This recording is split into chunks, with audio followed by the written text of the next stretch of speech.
Namaskaram. So and welcome back. So in today's video we'll be continuing with thermal properties of matter. So we had done around finished up with around 10 questions in the last video.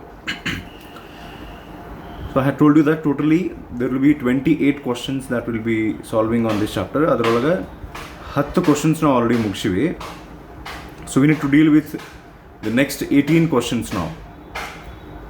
So before we actually start with the next 18 questions, just a minute. Okay, just a minute. So before we actually start with the questions, we'll be discussing about some theory part that is about Boyle's law, Charles law and Gay-Lussac's law. So idu theory part nolagana barthati chapter nolaga. But maybe in high school nolaga repeated times, maybe in physics, even in chemistry, ಇವೆಲ್ಲ concepts ಕಲ್ತಿರ್ತೀರಿ. ಒಂದು quick ಆಗಿ ಹೇಳ್ಬಿಡ್ತೀನಿ ಇವು ಏನಂತ ಹೇಳಿ. So Boyle's law, Charles law and Gay-Lussac's law. So particularly these are related to expansion of gases.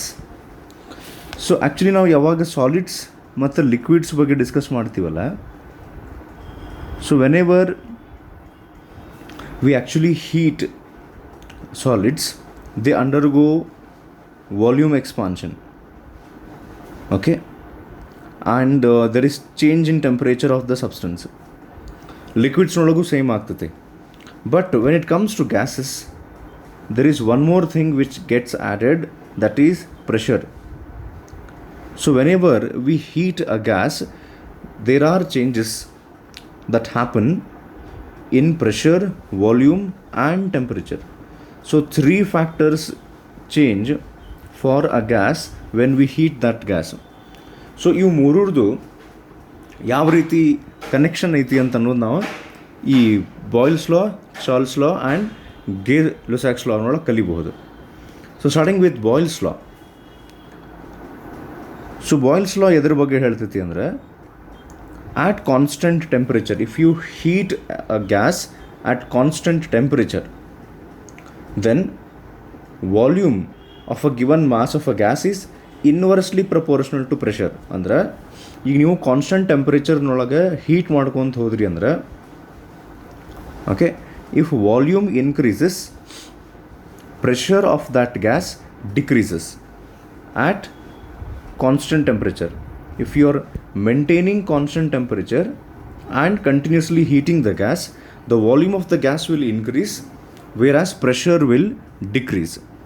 So andre according to Boyle's law we can write volume is inversely proportional to pressure ಅಂತ ಬರಿಬೋದು. ಇದು ಯಾಕೆ ಹಿಂಗೆ ಆಗ್ತೈತಿ ಅಂದರೆ, when volume increases there is more space, and as there is more space the molecules have, or the molecules will expand. In that case there will be less number of molecules per unit volume. When there are less number of molecules per unit volume, we say that the pressure is less. Okay, as opposite to this case, when you actually decrease the volume, the space will reduce. Volume ಯಾವಾಗ ನಾವು ಕಡಿಮೆ ಮಾಡ್ತೀವಿ, space also gets reduced. Because of that there will be more number of molecules per unit volume. So because of this, as there are more number of molecules per unit volume, pressure increases. Okay. So ನಾವೇನು ಮಾಡ್ಬೋದು ಹಂಗಂದ್ರೆ, according to Boyle's law, when we write volume is inversely proportional to pressure and remove the proportionality symbol, we get a constant. Volume is equals to constant divided by pressure. Therefore ಇದನ್ನು ಪ್ರೆಷರ್ನ ಈ ಕಡೆ ತೊಗೊಂಬಂದ್ಬಿಟ್ರೆ, for an ideal gas at constant temperature the product of pressure into volume is constant.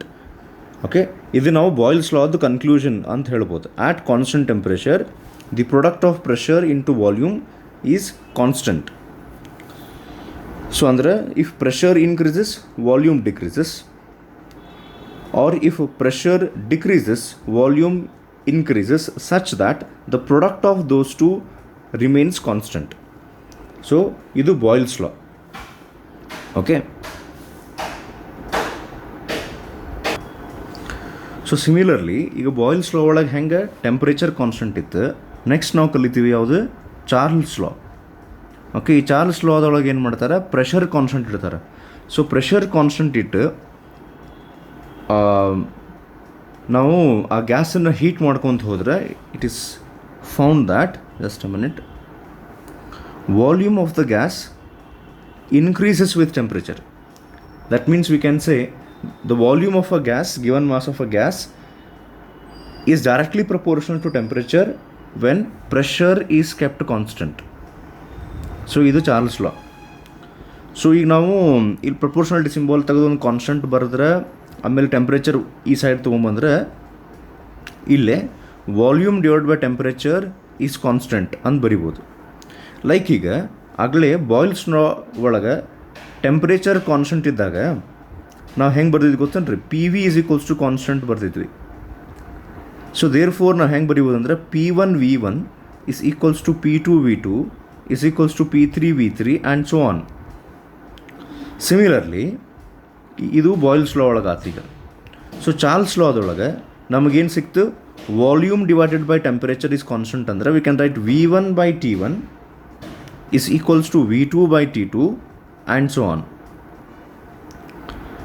ಅಂದರೆ ಇವು P1 V1 P2 V2 ಅಂದರೆ ಏನಿವು, ಈಗ ನೀವು ಒಂದು ideal gas ಒಂದು ಪರ್ಟಿಕ್ಯುಲರ್ ಕಂಟೈನರ್ನೊಳಗೆ ತೊಗೊಂಡು, so if this is an ideal gas, ಇದನ್ನು ನೀವು ಹೀಟ್ ಮಾಡ್ಕೊತ ಹೋದ್ರಿ ಅಂದ್ರೆ if the initial pressure is P1, how pressure is measured, actually pressure ಹೆಂಗೆ ಮೆಜರ್ ಮಾಡ್ತಾರೆ, force exerted by these molecules on the container. ಈ ಗ್ಯಾಸ್ ಮಾಲಿಕ್ಯೂಲ್ಸು ಈ container ಮೇಲೆ ಹಿಂಗೆ ಫೋರ್ಸ್ ಹಾಕ್ತಿರ್ತಾವೆ. They actually want to expand, because of that they exert force divided by area of the container. So that is pressure. If P1 is the initial pressure, V1 is the initial volume occupied by the gas and T1 is the initial temperature of the gas. ನೀವು heat ಮಾಡ್ಕೊತ ಹೋದರೆ ಅಲ್ಲೇ values change ಆಗ್ತಾವೆ. If P2 is new pressure, V2 is new volume, assuming that the temperature is kept constant. ಅವಾಗ ಏನು ಹೇಳ್ತಾರೆ ಅಂದರೆ, according to ಈಗ ನಾವು ಪರ್ಟಿಕ್ಯುಲರ್ಲಿ ಯಾವ ಲಾ ತೊಗೊಂಡ್ರೆ, ಬಾಯ್ಲ್ಸ್ ಲಾ ತೊಗೊಂಡ್ರೆ ಏನು ಹೇಳ್ತಾರೆ, the product P1 V1 will be equal to P2 V2. So ಈಗ ನೋಡ್ರಿ, ಬಾಯ್ಲ್ಸ್ ಲಾ ಪ್ರಕಾರ we can write P1 V1 is equals to P2 V2 is equals to constant. So Boyle's law ನಮಗೆ ಹೇಳ್ತೈತಿ at constant temperature pressure is inversely proportional to volume. Charles law ನಮಗೆ ಹೇಳುತ್ತೆ at constant ಏನು ಇಡಬೇಕಿಲ್ಲೇ pressure ಇಡ್ತಾರೆ, volume is directly proportional to temperature. So ಅದನ್ನು ಈ ಫಾರ್ಮ್ಯಾಟ್ನೊಳಗೆ ಬರೀತಾರೆ, V1 by T1 is equals to V2 by T2 is equals to constants, so on. So remaining last ಯಾವ್ದು ಹಂಗಾರೆ ಈಗ ಗೇ-ಲುಸಾಕ್ಸ್ ಲಾ. ಸೊ ಗೇ-ಲುಸಾಕ್ಸ್ ಲಾ ಒಳಗೆ ಇಲ್ಲಿ 3 variable thermodynamic variables which they are called as 3 Boyle's law ಒಳಗೆ ನಾವು ಟೆಂಪ್ರೇಚರ್ ಕಾನ್ಸ್ಟೆಂಟ್ ಇಟ್ಟಿದ್ವಿ. Okay, Charles ಲಾದೊಳಗೆ pressure constant ಇಟ್ಟಿದ್ವಿ. ಸೊ ಈಗ ಗೇ-ಲುಸಾಕ್ಸ್ ಲಾದೊಳಗೆ ವಾಲ್ಯೂಮ್ ಕಾನ್ಸ್ಟೆಂಟ್ ಇಟ್ಟು ಅದರ್ ಸೇಮ್ ಗ್ಯಾಸನ್ನು ಹೀಟ್ ಮಾಡ್ಕೊತ ಹೋದಾಗ it is found that pressure is directly proportional to temperature when volume is constant. So in this case we can write pressure P1 by T1 will be equal to P2 by T2 is equals to constant and so on. So ಇದು simple ಅದಾವೆ, ನಿಮ್ಗೆ ಗೊತ್ತಿರ್ತಾವೆ. ಇದಕ್ಕೊಂದು trick ಹಂಗೆ ನಾನು ಹೇಳೋಕ್ಕೆ ಯಾವುದ್ರೊಳಗೆ ಯಾವ್ದು constant ಇರ್ತೈತಿ ಅಂಥೇಳಿ. ಸೊ ಜನರಲಿ ಕ್ಲಾಸ್ನೊಳಗೆ ನಾನು ಹೇಳಿರ್ತೀನಿ, we can write actually the spelling of Boyle's law is like this, boil. ಅದನ್ನು ಇನ್ಸ್ಟೆಡ್ ಆಫ್ ಬಾಯ್ಲ್ ನಾವು ಈ ರೀತಿ ಬರೆದ್ರೆ, boil water boiling is related to temperature. ಹೌದಲ್ರಿ, ಬಾಯ್ಲಿಂಗ್ ಅಂದ ತಕ್ಷಣ ನಮಗೆ ತಲೆಗೆ ಫಸ್ಟಿಗೆ ಬರೋದು ಟೆಂಪ್ರೇಚರ್. ಸೊ ಬಾಯ್ಲ್ಸ್ ಲಾ ಒಳಗೆ ನಾವು ಟೆಂಪ್ರೇಚರ್ ಕಾನ್ಸ್ಟೆಂಟ್ ಇಡ್ತೀವಿ. ಓಕೆ, ಇದು ಒಂದು ಟ್ರಿಕ್ ನಾವು ಯೂಸ್ ಮಾಡ್ಬೋದು. ನೆಕ್ಸ್ಟ್ ಇದೊಂಥರ ವಿಚಿತ್ರ ಓಕೆ ಟ್ರಿಕ್ ಐತೆ. ನೆಕ್ಸ್ಟ್ ಚಾರ್ಲ್ಸ್ ಬರೆಯೋ ಬದಲಿ if you write it as Charlie ಅಂದ್ಕೊಂಡು ನಮ್ಗೆ ನೆನಪಾಗೋದೇನು ಚಾಪ್ಲಿನ್. ಸೊ ಚಾರ್ಲಿ ಚಾಪ್ಲಿನ್ನೊಳಗೆ there is a P. Okay, so Charles ಬದಲಿ ಚಾರ್ಲಿ ಚಾಪ್ಲಿನ್ ಅಂತ ಬರೆದ್ರೆ P indicates pressure. So pressure is constant in Charles law. So ಈಗ ಗೇ-ಲುಸಾಕ್ಸ್ ಲಾಗೆ ಇದಕ್ಕೆ ಏನು ಟ್ರಿಕ್ ಅಂದ್ರೆ, ಇದಕ್ಕೆ ಟ್ರಿಕ್ ಎದಕ್ಕೆ ಬೇಕೀಗ?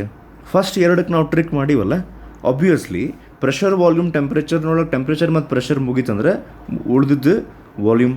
ಸೊ ಈ ಕೇಸ್ನೊಳಗೆ ವಾಲ್ಯೂಮ್ ಕಾನ್ಸ್ಟೆಂಟ್ ಇರ್ತದೆ. ಓಕೆ, ಸೊ ಈಗ ಇದನ್ನು ಯಾಕೆ ನಾ ಆ್ಯಕ್ಚುಲಿ ಹೇಳಿದೆ ಅಂದರೆ, after thermal properties of matter next ಒಂದು ಚಾಪ್ಟರ್ ಬರ್ತೈತಲ್ಲ ಥರ್ಮೋಡೈನಮಿಕ್ಸ್ನೊಳಗೆ, ಅಲ್ಲಿ ಐಸೋಥರ್ಮಲ್ ಪ್ರಾಸೆಸ್, ಅಡಾಬೆಟಿಕ್ ಪ್ರಾಸೆಸ್ ಅಂತ ಬರ್ತಾವೆ. ಅಲ್ಲಿ ಇದು ಬಾಯ್ಲ್ಸ್ ಲಾ ಮತ್ತು ಚಾರ್ಲ್ಸ್ ಲಾ ಬೇಸ್ಡ್ ನಾವು ಇಲ್ಲಿ ಬರಿತೀವಲ್ಲ, P V is equals to constant, ಇವೆಲ್ಲ ಯೂಸ್ ಆಗ್ತಾವೆ ಈಗ ನೆಕ್ಸ್ಟಲ್ಲೇ. ಸೊ ಅದ್ರ ಸಲುವಾಗಿ ಇದು ಹಂಗೆ ಒಂದು ಸರ್ತಿ ಇಲ್ಲಿ ಹೇಳಿಟ್ಟಿದ್ದೆ. ಸೊ ಹಂಗಾರೆ ಒಂದು ಕೆಲಸ ಮಾಡೋಣ, ಈಗ ಸ್ಟ್ರೇಟ್ ನಾವು ಎಲ್ಲಿ ಕ್ವಶನ್ಸ್ ನಾವು ಸ್ಟಾಪ್ ಮಾಡಿದ್ವಿ ಅಲ್ಲಿಂದ ಕಂಟಿನ್ಯೂ ಮಾಡೋಕ್ಕೆ ಟ್ರೈ ಮಾಡೋಣ. ಸೊ ಲಾಸ್ಟ್ ವಿಡಿಯೋದೊಳಗೆ ನಾವು ಕ್ವಶನ್ ನಂಬರ್ 10 ತನಕ ಮಾಡಿದ್ವಿ. ಓಕೆ, ಕ್ವಶನ್ ನಂಬರ್ 11 ಕಡೆ ಒಂದು ಸ್ವಲ್ಪ ಫೋಕಸ್ ಮಾಡೋಣ ನಾವು. Okay, we need to continue it from here. If water in closed bottle is taken up to the moon and opened, the water gets ಅಂತ ಕೇಳಾರ. Okay, if water in closed bottle is taken up to the ಮೂನ್ಗೆ ಒಂದು closed bottle ತೊಗೊಂಡೋಗಿ, water bottle ತೊಗೊಂಡೋಗಿ ಅದ್ರ cap open ಮಾಡಿದ್ರೆ ಮೂನಿಗೆ ಹೋದ್ಮೇಲೆ ಆ ವಾಟರ್ ಏನಾಗ್ತೈತಿ ಅಂತ ಕೇಳಾಕತ್ತಾರ. Will it get freezed or will it start to boil or does it dissociate into oxygen and hydrogen or will it get evaporated? So one thing you need to keep in your mind that the atmospheric pressure is absent in every moon. Atmospheric pressure ಇರಂಗಿಲ್ಲ ಅನ್ನೋದನ್ನ ತಲೆಗೆ ಇಟ್ಕೊಂಡು ನೀವು ಇದಕ್ಕೆ answer ಮಾಡ್ಬೇಕು ಈಗ. Okay, so answer for this question is option B, it gets boiled. Boiled ಅಂದ ತಕ್ಷಣ ಬಾಯ್ಲ್ ಎದಕ್ಕೆ ಆಗ್ತಿತ್ತಪ್ಪ? ಅದೇನು ಅಲ್ಲಿ ಹೋಗಿ ಯಾರು ಹೀಟ್ ಮಾಡ್ತಾರೆ? ಈಗ ಇದಕ್ಕೆ ಕನ್ಸೆಪ್ಟ್ ನಿಮ್ಗೆ ನೆನಪಿರಬಹುದು, ಬಟ್ ಸ್ಟಿಲ್ ಹಂಗೆ ಒಂದು ಸರ್ತಿ ಹೇಳ್ತೀನಿ. ಬಾಯ್ಲ್ ಅಂದ ತಕ್ಷಣ ನಮಗೆ ಯಾವಾಗಲೂ ನೆನಪಾಗೋದು ಏನು ಗೊತ್ತನ್ರಿ? ಬಾಯ್ಲ್ ಚೂಡಿ. We always associate boiling with high temperature. So actually high ಟೆಂಪ್ರೇಚರ್ನಾಗ ಬಾಯ್ಲ್ ಆಗ್ಬೇಕಂತಿಲ್ಲ. ಈಗ at least on earth, particularly if you go to sea level, the boiling point of water is approximately ಎಷ್ಟು ಹೇಳ್ತಾರೆ? 100 ಡಿಗ್ರಿ ಸೆಲ್ಸಿಯಸ್. ಸೊ ನಿಮ್ಗೆ already ಗೊತ್ತಿರಬೇಕು, this 100 degree Celsius is not constant everywhere. It changes, it depends on the atmospheric pressure. So ಈಗ boiling ಕನ್ಸೆಪ್ಟನ್ನು ನಾವು ಸ್ವಲ್ಪ ಅರ್ಥ ಮಾಡ್ಕೊಳ್ಳೋಕೆ ಟ್ರೈ ಮಾಡಿದರೆ, when actually a liquid starts to boil ಅಂದ್ರೆ, ಸೊ ಈಗ ಒಂದು ಕಂಟೈನರ್ ತೊಗೊತೀನಿ ನಾನು. ಓಕೆ, ಇದು ವಾಟರ್ ಇದರೊಳಗೆ ನಾವು ಹಾಕೊಂಡು, ಸೊ ಈ ವಾಟರದ್ದು ಮೇಲೆ ಸ್ಲೋ ಇವ್ಯಾಪರೇಷನ್ ಆಗಿ ಇಲ್ಲೇ ವೇಪರ್ಸ್ ಇರ್ತಾವೆ. ಏನಿರ್ತಾವೆ? ವೇಪರ್ ಪ್ರೆಸೆಂಟ್ ಇರ್ತೈತೆ, ವಾಟರ್ ವೇಪರ್ ಇಲ್ಲಿ ಪ್ರೆಸೆಂಟ್ ಇರುತ್ತೆ. But initially the number of vapour molecules will be less. That means vapour pressure which is called as vapour pressure ಕಡಿಮೆ ಇರ್ತೈತಿ, because there are less number of vapours. When you start heating this container, when the temperature of this water increases, more vapors are produced, and slowly the vapor pressure goes on increasing. And if it so happens that the vapor pressure here, the pressure of the vapor molecules present here, if that becomes equal to, or sometimes we can say greater than, the atmospheric pressure, like ನಾವು ಹೇಳ್ತೀವಲ್ಲ, 1 atmospheric pressure ಇರ್ತೈತಿ, the pressure exerted by the atmosphere which is 1.013 into 10⁵ ಪಾಸ್ಕಲ್ಸ್ ಅಂತ ಹೇಳ್ತೀವಲ್ಲ. So ಈಗ ನಾವು ಈ ಲಿಕ್ವಿಡನ್ನು heat ಮಾಡ್ಬೇಕಾರೆ, ಪರ್ಟಿಕ್ಯುಲರ್ಲಿ ವಾಟರನ್ನು ಹೀಟ್ ಮಾಡ್ಬೇಕಾರೆ, when the pressure of the vapour increases such that it becomes greater than or equal to atmospheric pressure.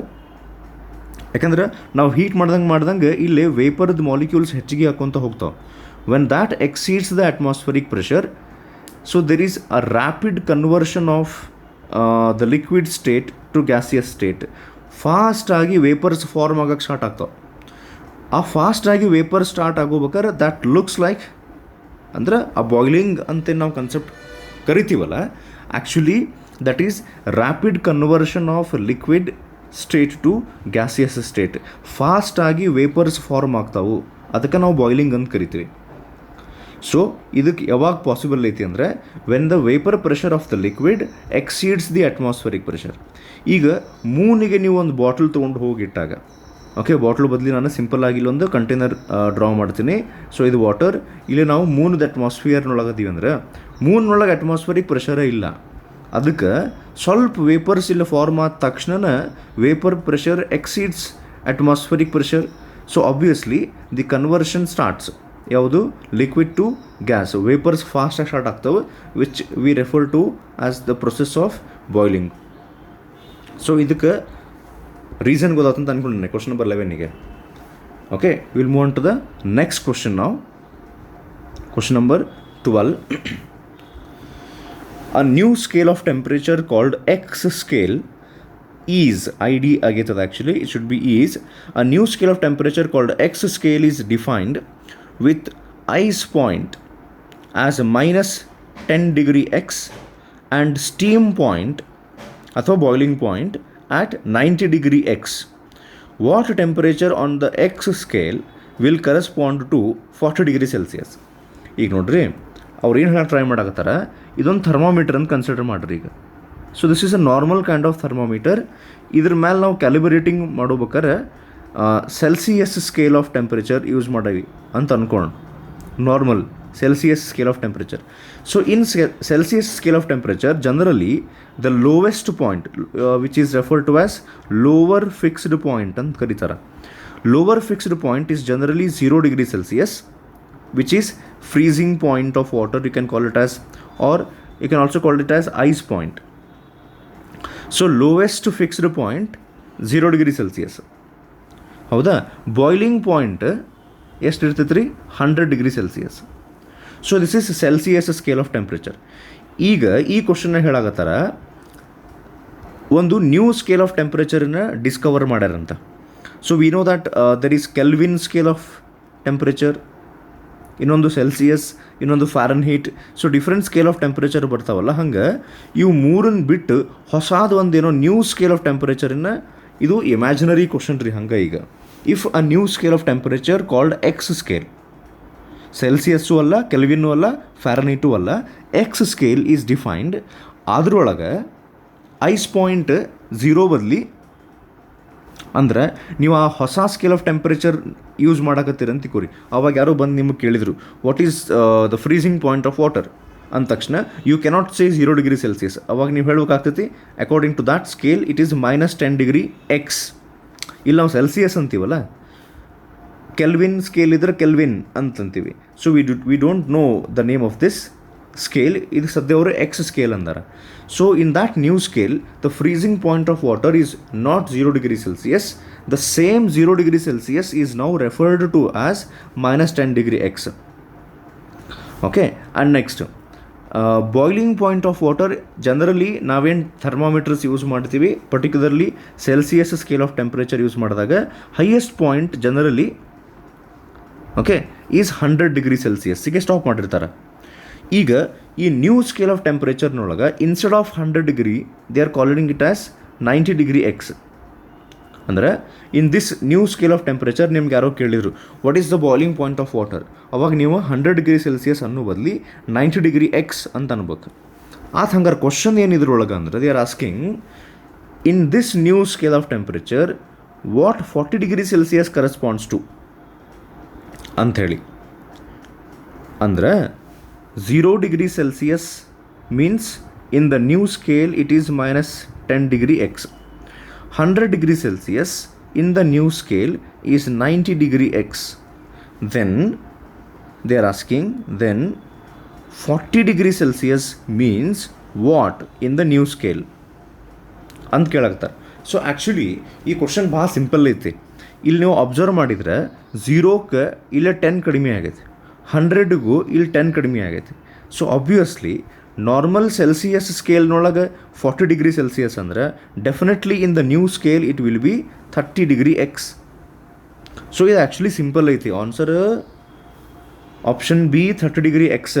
But ಒಂದಿಷ್ಟು ಸಾರ್ತಿ ಇದೇ ಟೈಪ್ ಆಫ್ ಕ್ವಶನ್ ಮತ್ತೊಂದು ಇಲ್ಲಿ ಬರುತ್ತೆ ನೆಕ್ಸ್ಟ್. ಈಗ ಅದರೊಳಗೆ ಹಿಂಗೆ ವೆರಿ ಸಿಂಪಲ್ ಆಗಿ ಎವ್ರಿವೇರ್ ಲೆಸ್ ದ್ಯಾನ್ 10 ಈ ಟೈಪ್ ಇರೋಂಗಿಲ್ಲ.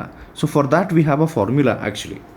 ಸೊ ಆ ಫಾರ್ಮುಲಾ ಹೆಂಗೆ ಯೂಸ್ ಮಾಡ್ಬೇಕು, ಅದು ಏನು ಫಾರ್ಮುಲಾ ಅಂತ ಅನ್ನೋದು ನಾನು ಈಗ ಇಲ್ಲಿ ಹೇಳ್ತೀನಿ. ಆ ಟೈಪ್ ಕ್ವಶನ್ ಆ ಪೀರಿಯಡ್ ಅದಾವೆ. ಸೊ ಇದಕ್ಕೆ ಫಾರ್ಮುಲಾ ಏನಂದ್ರೆ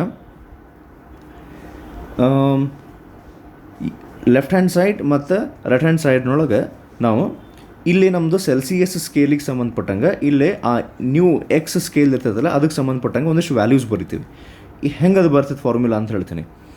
ಸೊ ಈಗ ಜಸ್ಟ್ ನಾವು ಈ ಕ್ವಶನ್ನಾಗ ಒಂದು ಕೇಳಿದ್ರು ನೋಡ್ರಿ, what 40 degree Celsius is in this new scale ಅಂಥೇಳಿ. ಸೊ ಆ ಹಂಗೆ ಸೆಲ್ಸಿಯಸ್ನೊಳಗೆ ಕೊಟ್ಟಿರ್ತಾರಲ್ಲ ಆ ವ್ಯಾಲ್ಯೂನ ಇಲ್ಲಿ ಬರೀಬೇಕು. C minus lower fixed point divided by upper fixed point minus lower fixed point. ಏನು ಮರೆಯುವಂತ ಏನಿಲ್ಲ, ಭಾಳ ಸಿಂಪಲ್ ಇರ್ತದೆ ಆ್ಯಕ್ಚುಲಿ.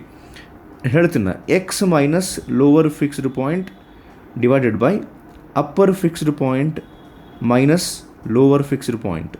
ಮೈನಸ್ ಬರ್ಬೇಕಿಲ್ಲ, ಲೋವರ್ ಫಿಕ್ಸ್ಡ್ ಪಾಯಿಂಟ್. ಇದು ಫಾರ್ಮುಲಾ ಏನಿದೆ ಅಂತ ಹೇಳ್ತೀನಿ. So this C refers to, ಈಗ ಅವ್ರು ಕ್ವಶನ್ ಒಳಗೆ ಕೇಳ್ತಾರೆ. ಸೊ ಈಗ ಒಂದು ನ್ಯೂ ಸ್ಕೇಲ್ ಬಂದೈತಿ, ವಿ ಹ್ಯಾವ್ ಕ್ವಶನ್ ಒಳಗೆ ಹಿಂಗೆ ಕೇಳ್ತಾರೆ, there is a new scale in which the lower fixed point is this one, ಅಂದರೆ freezing point is this and the boiling point is this. Like in this question just now whatever we solved, in that lower fixed point was minus 10 degree x, upper fixed point was 90 degree x.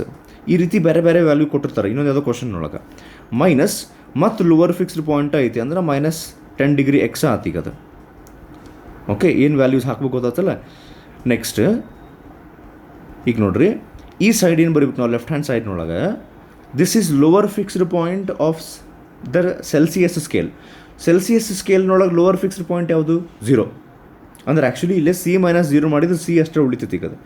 Next ಸೆಲ್ಸಿಯಸ್ನೊಳಗೆ upper fixed point ಎಷ್ಟು? 100 minus lower fixed point ಎಷ್ಟು? 0. Okay, ಒಂದು ಕೆಲಸ ಮಾಡ್ತೀನಿ ನಾನು ಇಲ್ಲೇ ಈ ಕ್ವಶನ್ನೊಳಗೆ ಏನು values ಇದ್ದಲ್ಲ ಅದನ್ನು ಸಬ್ಸ್ಟಿಟ್ಯೂಟ್ ಮಾಡಿಬಿಡ್ತೀನಿ. ನೋಡಿರಿ, 40 ಅಂದರೆ ಎಷ್ಟು ಅಂತ ಕೇಳ್ಯಾರ. So temperature in Celsius scale minus lower fixed point in Celsius divided by upper fixed point in Celsius minus lower fixed point in Celsius is equals to, actually minus 0 ಮಾಡಿದ್ರೆ ಅದು 40/100 ಅಷ್ಟೇ ಉಳಿತೈತಿ. ನೆಕ್ಸ್ಟ್ ನಮಗೇನು ವ್ಯಾಲ್ಯೂ ಬೇಕಾಗಿರ್ತೈತಲ್ಲ, so what this 40 is in the new scale. 40 ಸೆಲ್ಸಿಯಸ್ನೊಳಗಿದ್ದರೆ new ಸ್ಕೇಲ್ನೊಳಗೆ ಎಷ್ಟು ಅಂತ ಕೇಳ್ತಾರಲ್ಲ ಆ ಎಕ್ಸ್ ಅದು, ಮೈನಸ್ ಆ ಹೊಸಾದ ನ್ಯೂ ಸ್ಕೇಲ್ನೊಳಗಿಂದ lower fixed point. For example, in this question it was that lower fixed point was minus 10 divided by upper fixed point in the new scale was 90 minus, ಇಲ್ಲಿ ನೋಡ್ರಿ ಹೆಂಗೆ ತಂದ್ರಿ ಇದು ಡಿಗ್ರಿ ಸೆಲ್ಸಿಯಸ್. ಓಕೆ, ಅದನ್ನು last ಬೇಕಾದ್ರೆ formula ಹೇಳ್ತೀನಿ ತಗೋರಿ. ಹಾಂ, ಮೈನಸ್ ಇದರಾಗಿನ lower fixed point is minus 10. ಇಲ್ಲಿ ಫಾರ್ಮುಲಾ ಬರೀತೀನಿ ನೋಡ್ರಿ ಕೆಳಗೆ, ಇದು ಫಾರ್ಮುಲಾ ಇನ್ನೊಮ್ಮೆ ಕೆಳಗೆ ಬರೀತೀನಿ, ನೀವು ಕಂಪ್ಯಾರಿಸನ್ ಮಾಡಿಬಿಡ್ರಿ. C minus 0 C minus 0, or just you can write it as C divided by 100 minus 0. If you want, you can just write it as 100 is equals to x minus lower fixed point divided by upper fixed point minus lower fixed point of the new scale. ಈ ರೀತಿ value substitute ಮಾಡ್ಬೇಕು. ಈ formula ಬರ್ಕೊಂಡಿರ್ರಿ. ಇದರ type of ಇನ್ನೊಂದು question ಬರ್ತೈತಿ ಈಗ next, easy ಐತೆ ನೆನಪಿಟ್ಕೊಳ್ಳೋಕೆ. So ಇದ್ರದ್ದು ನಾವು ಕ್ಯಾಲ್ಕುಲೇಷನ್ ಮಾಡ್ಬೇಕಾಗ್ತದೆ. ಓಕೆ, ಸೊ ಬೆಸ್ಟ್ ಒಂದು ಕೆಲಸ ಮಾಡೋಣ ನಾವೀಗ. ಸೊ 40 ಡಿವೈಡೆಡ್ ಬೈ 100 ಕ್ವಿಕ್ಲಿ ಇದನ್ನು ನಿಮ್ಗೆ ಇಲ್ಲಿ ತೋರಿಸ್ಬಿಡ್ತೀನಿ ಹೆಂಗೆ ಆಗ್ತೈತಿ ಇದು ಅಂಥೇಳಿ. Divided by 90 minus of minus 10. So 90 minus of minus 10 in the denominator actually becomes 90 plus 10, which again becomes 100. 100 cancel ಆತ. ಸೊ ಇಲ್ಲೇ ಮೈನಸ್ ಆಫ್ ಮೈನಸ್ ಆಗಿದೆ ಪ್ಲಸ್ ಆಗ್ತೈತಿ, X plus 10. So X is equals to 10 ಈ ಕಡೆ ತೊಗೊಂಬಂದ್ರೆ 40 minus 10 is 30. So ಇದು quite simple ಐತಿ question ಒಳಗೆ, ಬಟ್ ಸಮ್ಟೈಮ್ಸ್ ವ್ಯಾಲ್ಯೂಸ್ ಡಿಫಿಕಲ್ಟ್ ಇರ್ತಾವೆ, ಬಟ್ ಅದು ಫಾರ್ಮುಲಾ ನೀವು ಯೂಸ್ ಮಾಡ್ಕೋಬೋದು. ಸೊ ಹೋಪ್ಫುಲಿ ಆ ಫಾರ್ಮುಲಾ ನೀವು ಬರ್ಕೊಂಡಿರಿ ಅಂತ ಅಂದ್ಕೊಂಡು. So will move on to the next question. 50 kg copper is heated to increase its temperature by 10 degree Celsius. 50 kg sorry ಇದೊಂದು ಆ್ಯಕ್ಚುಲಿ ಇಲ್ಲೊಂದು ಚೇಂಜ್ ಮಾಡ್ಕೋಬೇಕು ನೀವು. It's not 50 kg, it is 50 gram. Okay, so 50 gram of copper is heated to increase its temperature by 10 degree Celsius. Okay, if the same quantity of heat is given to 10 gram of water, ಅಂದರೆ 50 gram ಕಾಪರಿಗೆ ಎಷ್ಟು heat supply ಮಾಡಿದ್ರಲ್ಲ, same amount of heat is supplied to 10 gram of water. Then ಕಾಪರಿಗೆ ಆ ಹೀಟನ್ನು ಕೊಟ್ಟಾಗ copper temperature increase ಆಗಿತ್ತಂತ 10 degree ಸೆಲ್ಸಿಯಸ್ನಿಂದ. If the same amount of heat which was given to copper is now given to 10 gram of water, then what is the temperature rise in water ಅಂತ question ಕೇಳ್ಯಾರ. And they have given specific heat of copper is 0.1 calorie per gram per Kelvin. ನಾನು previous ವಿಡಿಯೋದೊಳಗೆ explain ಮಾಡಿದ್ದೆ what exactly specific heat means. Specific heat means the amount of heat energy required to increase the temperature of that substance by 1 kelvin for every 1 kg. So ಈಗ ನೀವು joule per, actually ಅದರದ್ದು S unit ಬರ್ತೈತಿ joule per kelvin per kg. ಅದೇ ನೀವು C G ಎಸ್ನೊಳಗೆ ಅದನ್ನು ಯೂನಿಟನ್ನು express ಮಾಡಿದರೆ that becomes calorie. instead of kg we have per gram, and instead of Kelvin we have, okay, ಅದನ್ನು ಕೆಲ್ವಿನ್ ನೀವು ಕೆಲ್ವಿನ್ ಇಡ್ಬೋದು, ಸೆಲ್ಸಿಯಸ್ಸು ಇಡ್ಬೋದು, ಅದು ಸೇಮ ಉಳಿತದೆ ಆ್ಯಕ್ಚುಲಿ. ಓಕೆ, ಪರ್ ಕೆಲ್ವಿನ್ ಅಂತಲೇ ಇಡ್ಬೋದು. ಓಕೆ, ಸೊ ಈಗ ಇದನ್ನು ಕ್ವಶನ್ ಸಾಲ್ವ್ ಮಾಡೋದು ಹೆಂಗೆ ಅಂತ ನೀವು ಟ್ರೈ ಮಾಡಿರಿ. ಬೇಕಾದ್ರೆ ಇದಕ್ಕೆ ಹಿಂಟ್ ಏನಂದ್ರೆ, you can solve this question based on the formula for specific heat. Specific ಹೀಟಿಗೆ ಒಂದು ಫಾರ್ಮುಲಾ ಬರ್ತೈತಿ, ಏನಂದ್ರೆ specific heat is equals to delta Q divided by M into delta T ಅಂತ ಹೇಳಿ. ಇದು ನಿನ್ನೆ ಅನ್ನೋಕ್ಕಿಂತ ಪ್ರೀವಿಯಸ್ ವಿಡಿಯೋದಲ್ಲೂ ನಾನು ಆ್ಯಕ್ಚುಲಿ ಹೇಳಿದ್ದೆ, C is equals to delta Q divide by M into delta T. This formula will help you to solve this question. Okay, give it a try.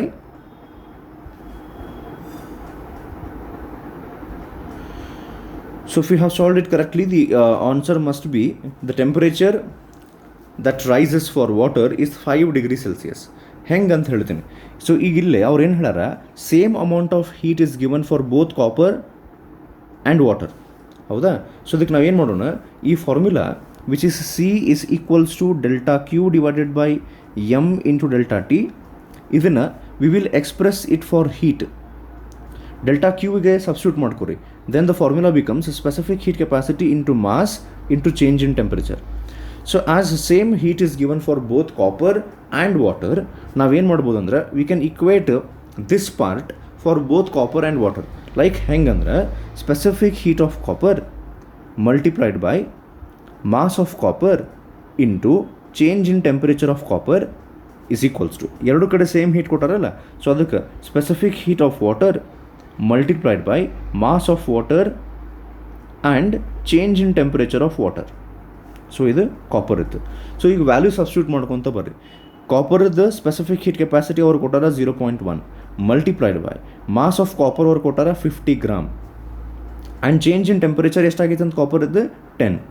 So ಈಗ ಇಲ್ಲಿ ನಮಗೆ mass of water ಅವ್ರು ಕೊಟ್ಟಾರ 10 gram, change in temperature of water ಎಷ್ಟಾಗ್ತೈತಿ ಅಂಥೇಳಿ ಅವರು ಕೇಳಾರ. But they have not given us the value of specific heat of water. So specific heat of water value is 1 calorie per gram per Kelvin, or the same specific heat of water when it is expressed for per kg per Kelvin, and instead of calorie, if you express it in joule, it will be 4200 joule per kg per Kelvin, or per Kelvin per kg, ಯಾವುದರ ಹಿಂದೆ ಮುಂದೆ ಬರೀರಿ.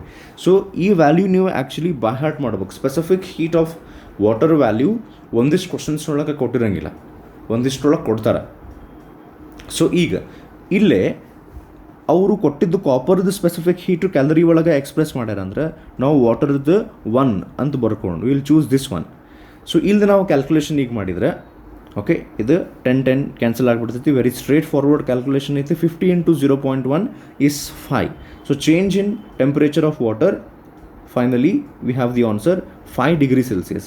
ಇದಕ್ಕೆ concept ಏನಂದ್ರೆ ಆ specific heat capacity formula use ಮಾಡಿಕೊಂಡು ಎರಡು ಕಡೆ ಹೀಟ್ ಸೇಮ್ ಸಪ್ಲೈ ಮಾಡಿದ್ದಕ್ಕೆ ಡೆಲ್ಟಾ ಕ್ಯೂಗೆ ಸಬ್ಸ್ಟಿಟ್ಯೂಟ್ ಮಾಡ್ಕೊಂಡಾಗ the formula becomes C into M into delta T. ಇದನ್ನು ಯೂಸ್ ಮಾಡ್ಕೋಬೇಕಾಗ್ತೈತೆ ನಾವು. ಇದ್ರ ಬೇಸ್ಡ್ ಕ್ವಶನ್ ಕೊಡೋ ಚಾನ್ಸಸ್ ಇರ್ತಾವೆ, ಅದಕ್ಕೆ ಈ ಕ್ವಶನ್ ಚೂಸ್ ಮಾಡಿತ್ತು. Okay, so let's move on to the next question ನಾವು. ಹಾಂ, ಸೊ ಈಗಿಲ್ಲೇ ಆಗಲೇ ನಾನು ಒಂದು ಫಾರ್ಮುಲಾ ನಿಮ್ಗೆ ಎಕ್ಸ್ಪ್ಲೇನ್ ಮಾಡಿದ್ನಲ್ಲ, new scale of temperature use ಮಾಡಿದಾಗ ಅಂಥೇಳಿ ಆ ಟೈಪು. ಈಗ ನೀವು ಇದನ್ನು ನೀವು ಪ್ರಾಕ್ಟೀಸ್ ಮಾಡೋದು ಬಂತು. If a thermometer reads the freezing point of water as 20 degree Celsius, actually freezing point of water is 0 degree Celsius. Instead of that ಈ ನ್ಯೂ ಸ್ಕೇಲ್ನೊಳಗೆ 20 ಡಿಗ್ರಿ ಸೆಲ್ಸಿಯಸ್, ಅಥವಾ ಆ್ಯಕ್ಚುಲಿ ಅವ್ರ ಕ್ವಶನ್ ಒಳಗೆ 20 ಡಿಗ್ರಿ ಎಕ್ಸ್ ಅಂತ ಕೊಡಬೇಕಾಗೈತೆ new scale ಇದ್ದಕ್ಕೆ. Or else maybe ಅವ್ರು ಹೆಂಗೆ ತೊಗೊಂಡಾರ, the thermometer is reading it wrong ಅಂತ. Actually the thermometer should have read the freezing point as 0, but it is reading 20 degree Celsius. ಹೆಂಗಾರ ಇರಲಿ, ಆಗಲೇ ನಾ ಏನು ಹೇಳಿದ್ನಲ್ಲ ಫಾರ್ಮುಲಾ, ಅದು ಅಪ್ಲೈ ಆಗ್ತಿತ್ತಿಲ್ಲ. ಯಾಕಂತ ಹೇಳ್ತೀನಿ ಗೊತ್ತಾಗ್ತೈತಿ ಈಗ. If a thermometer reads freezing point of water as 20 degree Celsius and boiling point as 150, how much the thermometer reads when the actual temperature is 60 degree Celsius ಅಂತ. ಸೊ ಆ ಫಾರ್ಮುಲಾ ಆಗಲೇ ಹೇಳಿದ್ದು, hopefully ನೀವು ಬರ್ಕೊಂಡಿರಂತ ನಾನು ಅಂದ್ಕೊಂಡಿನಿ. ಸೊ ಅದನ್ನು apply ಮಾಡಿ ಈಗ try ಮಾಡಿರಿ if you are interested. Okay, so the answer for this question must be option A, 98 degree Celsius. Okay, so let's move on to the next question. The expansion during heating, andre ಈಗ ಒಂದು ಆಬ್ಜೆಕ್ಟನ್ನು heat ಮಾಡಿದ ತಕ್ಷಣ the object expands. So what happens then ಅಂತ ಕೇಳಾರ. So increases weight of a material, expansion occurs only in a solid, or when expansion happens it decreases density of the material, or because of that expansion occurs at same rate of for all liquids and solids. So the answer quite simple ಐತಿ. Answer is it decreases density of material. edukandra when we heat the material and the volume of that material expands, then obviously density, which has the formula mass divided by volume, because of increase in the volume there will be decrease in density of that material. Okay, so let's move on to the next one. ಇಲ್ಲೇ ನಿಮ್ಗೆ ನೆನಪಿದ್ರೆ ಇದು same chapter thermal ಪ್ರಾಪರ್ಟೀಸ್ನೊಳಗೆ ಒಂದಿಷ್ಟು concept ಇದ್ದು ಏನಂದ್ರೆ linear expansion, area expansion, or which is also sometimes called as superficial expansion and volume expansion ಅಂತ. And associated with them we had some things like coefficient of linear expansion alpha, coefficient of superficial expansion or area expansion beta, and coefficient of volume expansion which was called as gamma. ಇದಕ್ಕೆ ಸಂಬಂಧಪಟ್ಟಂಗೆ ಒಂದು question ಐತೀಗ. So ಅದಕ್ಕೆ ಫಸ್ಟಿಗೆ ನಾವು alpha beta gamma ಅಂದ್ರೆ ಏನಂತ ಅರ್ಥ ಮಾಡ್ಕೊಳ್ಳೋಕೆ ಟ್ರೈ ಮಾಡೋಣ. ಸೊ ಆ್ಯಕ್ಚುಲಿ ನಾವು ಒಂದು ಆಬ್ಜೆಕ್ಟನ್ನು ಹೀಟ್ ಮಾಡಿದಾಗ ಅದು expand ಆಗ್ತೈತಲ್ಲ, sometimes the length increases significantly as compared to area and volume. That means area ಮತ್ತು ವಾಲ್ಯೂಮ್ ಎಕ್ಸ್ಪಾನ್ಷನ್ ನೆಗ್ಲಿಜಿಬಲ್ ಇದ್ದು ಲೆಂತ್ ಎಕ್ಸ್ಪಾನ್ಷನ್ನ ಜಾಸ್ತಿ ಇದ್ದಾಗ, so we consider that as linear expansion. Like ಈ ಒಂದು ಥಿನ್ ವೈಯರ್ ತೊಗೊಂಡು ನೀವು ಹೀಟ್ ಮಾಡಿದರೆ, ಸೊ ಅದರದ್ದು ಲೆಂತ್ ಎಕ್ಸ್ಪಾನ್ಷನ್ ಅಷ್ಟೇ ನಮಗೆ ಜಾಸ್ತಿ ಕಂಡು ಬರ್ತೈತಿ, ಅದರದ್ದು area and volume expansion we can neglect. Okay, ನಾವು if we have a wire whose original length is L, now we supplied heat to that wire and increased the temperature of that wire by delta T, change in temperature of the wire, and because of that change in temperature of the wire, so delta L was the increase in length of that wire. Avaga alpha ಅಂತಂದ್ರೆ which is referred to as coefficient of linear expansion. How this is calculated? Alpha is calculated as change in length divided by original length multiplied by change in temperature. So this is the formula to calculate alpha. Alpha ಅಂದರೆ ಏನು? coefficient of linear expansion. Actually ನಮ್ಗೆ alpha ಏನು indicate ಮಾಡ್ತೈತಿ ಅಂದ್ರೆ, if original length is this much and if you increase the temperature of that material by delta T, this much will be its change in length. So alpha tells us how much length changes per unit length per unit rise in temperature. Andre when we divide it by original length and change in temperature, finally we will get how much change in length is produced in that wire per unit length per unit rise in temperature. ಅಂದರೆ ಪ್ರತಿ 1 ಮೀಟರಿಗೆ. ಅಂದ್ರೆ ಈಗ ಆ wire 2 metre ಇತ್ತು, ನಾವು ಅದರ ಟೆಂಪ್ರೇಚರನ್ನ 10 degree ಸೆಲ್ಸಿಯಸ್ನಷ್ಟು change ಮಾಡಿದ್ವಿ. ಅವಾಗ ಅದರದ್ದು ಲೆಂತ್ 0.2 ಮೀಟರ್ನಷ್ಟು ಏನೋ increase ಆತಂತ ತಿಳ್ಕೊರಿ.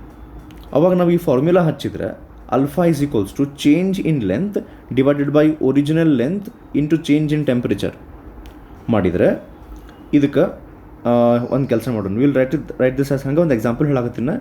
2 × 10⁻⁻1 divided by 2 × 10⁻+1. So 2 cancel ಆತ. 10⁻1 ಮ್ಯಾಲೆ ಹೋಗಿ 10⁻⁻2 ಆಗಿ alpha becomes 0.01. So what this per kelvin, ಇದ್ರದ್ದು S I unit per kelvin ಬರ್ತೈತೆ. ಇದಕ್ಕೆ ಹೇಳ್ರಿ alpha is equals to delta L by L into delta T ಅಂತ ಬರ್ದಾಗ ನಾವು, so S I unit of delta L is metre, original ಲೆಂತ್ದು metre ಬರ್ತೈತಿ definitely. So change in temperature ಅಷ್ಟೇ ಉಳ್ಕೊಳ್ಳೋದ್ರಿಂದ per kelvin is the S I unit of coefficient of linear expansion. So ಇದು ನಮಗೆ ಏನು ಇಂಡಿಕೇಟ್ ಮಾಡ್ತೈತಿ ಅಂದ್ರೆ, ಈಗಿಲ್ಲೇ 2 ಮೀಟರ್ ವೈಯರಿಗೆ 10 ಡಿಗ್ರಿ ಸೆಲ್ಸಿಯಸ್ ಟೆಂಪ್ರೇಚರ್ ಇನ್ಕ್ರೀಸ್ ಮಾಡಿದಾಗ 0.2 ಮೀಟರ್ನಷ್ಟು ಲೆಂತ್ ಇನ್ಕ್ರೀಸ್ ಆತ. ಅದ ಅಕಸ್ಮಾತ್ wire instead of 2 metre 1 metre ಇದ್ರೆ and temperature 10 degree Celsius increase ಆಗೋ ಬದಲಿ 1 ಡಿಗ್ರಿ ಸೆಲ್ಸಿಯಸ್ ಇನ್ಕ್ರೀಸ್ ಆಗಿದ್ರೆ, then the wire would have increased in its length by 0.01 metre ಅಂತ ಹೇಳ್ತೈತೆ alpha.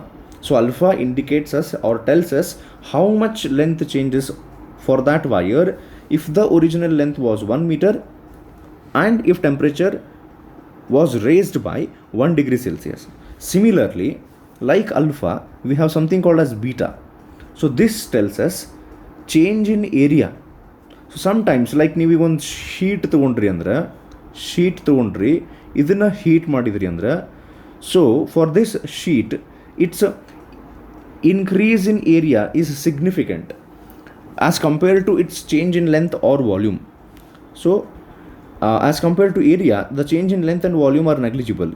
In that circumstance or in that situation, we consider it as superficial expansion or area expansion. ಅದಕ್ಕೊಂದು formula ಬರುತ್ತೆ, beta is equals to change in area divided by original area into change in temperature. So beta tells us how much area changes for every unit area and for every unit rise in temperature. Similarly, gamma is delta V divided by V into delta T. So E formula based to and for alpha, beta and gamma, for all the three the SI unit is per Kelvin because area units and volume units cancel ಆಗ್ತಾವ. ಈ formula based ಕೊಡ್ಬೋದು. ಅಥವಾ ಇನ್ನೊಂದು ಏನಂದ್ರೆ, ಈ alpha beta gamma ನಾವು ಒಂದು particular ಮಟೀರಿಯಲ್ಲಿಗೆ ತೊಗೊಂಡ್ರೆ ಅಂತಿಕೋರಿ. ಫಾರ್ ಎಕ್ಸಾಂಪಲ್ ಫಾರ್ ಐರನ್ ಅಂತ ನೀವು ತೊಗೊಂಡ್ರೆ, for iron if you can calculate or for copper if you can calculate the coefficient of linear expansion of iron, coefficient of superficial expansion of iron and coefficient of volume expansion of iron for the same material. If you keep the material same, then the ratio of alpha, beta and gamma will always be in this ratio ಅಂತ ಹೇಳ್ತಾರೆ, 1:2:3 for a given material. Okay, alpha is to beta is to gamma. ಇದನ್ನು ಯಾಕೆ ಹೇಳಕತ್ತೀನಿ ಅಂದರೆ, ಒಂದೊಂದು question ಒಳಗೆ ನಿಮ್ಗೆ alpha value ಕೊಡ್ತಾರೆ ಐರನ್ದು, beta ಕೇಳ್ತಾರೆ. ಅವಾಗ ಏನು ಮಾಡ್ತೀರಿ ನೀವು, alpha is to gamma is 1:2 ಅಂದರೆ beta will be double that, ಅವ್ರು ಅಲ್ಫಾ ಕೊಟ್ಟು ಗಾಮಾ ಕೇಳಿದರೆ it will be 3 times that. So ಈ ರೇಷಿಯೋ ಒಳಗೆ ಇರ್ತಾವೆ alpha, beta and gamma. So ಈಗ ನಾವು ಒಂದು ಸ್ವಲ್ಪ linear expansion, superficial and volume expansion ಬಗ್ಗೆ ಡಿಸ್ಕಸ್ ಮಾಡಿದ್ವಿ theory part. Will come back to the question which is based on this concept. So ಈ ಕ್ವಶನ್ ಒಳಗೆ it's very clear that they have given us coefficient of superficial expansion of a particular solid ಯಾವ material ಅಂತವ್ರು exactly mention ಮಾಡಿಲ್ಲ. So they have given us the value of beta. Its coefficient of linear expansion is, that means they are asking you the value of alpha. So just now na ಹೇಳಿದೆ alpha beta gamma will be in the ratio 1:2:3. They have given you beta ಅಂದ್ರೆ this will be in a factor of 2. then alpha ಕೇಳ್ಯಾರ ಅಂದ್ರೆ obviously ಇದ್ರದ್ದು half ಇರ್ತದೆ ಈಗ. So definitely the answer is option D, 1 into 10 raised to minus 5 per degree Celsius. Okay, let's move on to the next question. A solid ball of a metal has a concentric spherical cavity in it.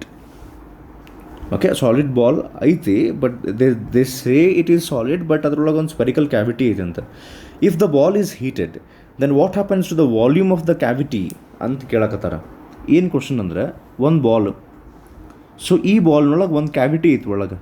Cavity means it's empty there, ಒಂದು hole, we cannot say exactly hole, ಇದೊಂದು empty area ಐತೆ ಒಳಗೆ, which we refer to it as cavity.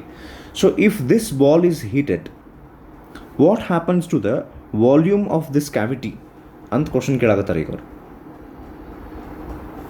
Okay, so question ಅವ್ರು ಹೆಂಗೆ ಕೇಳಾಕತ್ತಾರೆ ಅಂದರೆ, does the volume of that cavity decrease or increase or is it unaffected, none of these, ಈ ರೀತಿ question ಕೇಳಾಕತ್ತಾರೆ. And the answer is increases. ಯಾಕಂದ್ರೆ when the ball is heated it expands outwards. So like ಇದು ball, ಇದು cavity, it expands outwards like this. So definitely volume of the cavity increases. Okay, so next question is based on something called as coefficient of thermal conductivity K ಅಂತ ಬರ್ತೈತಿ.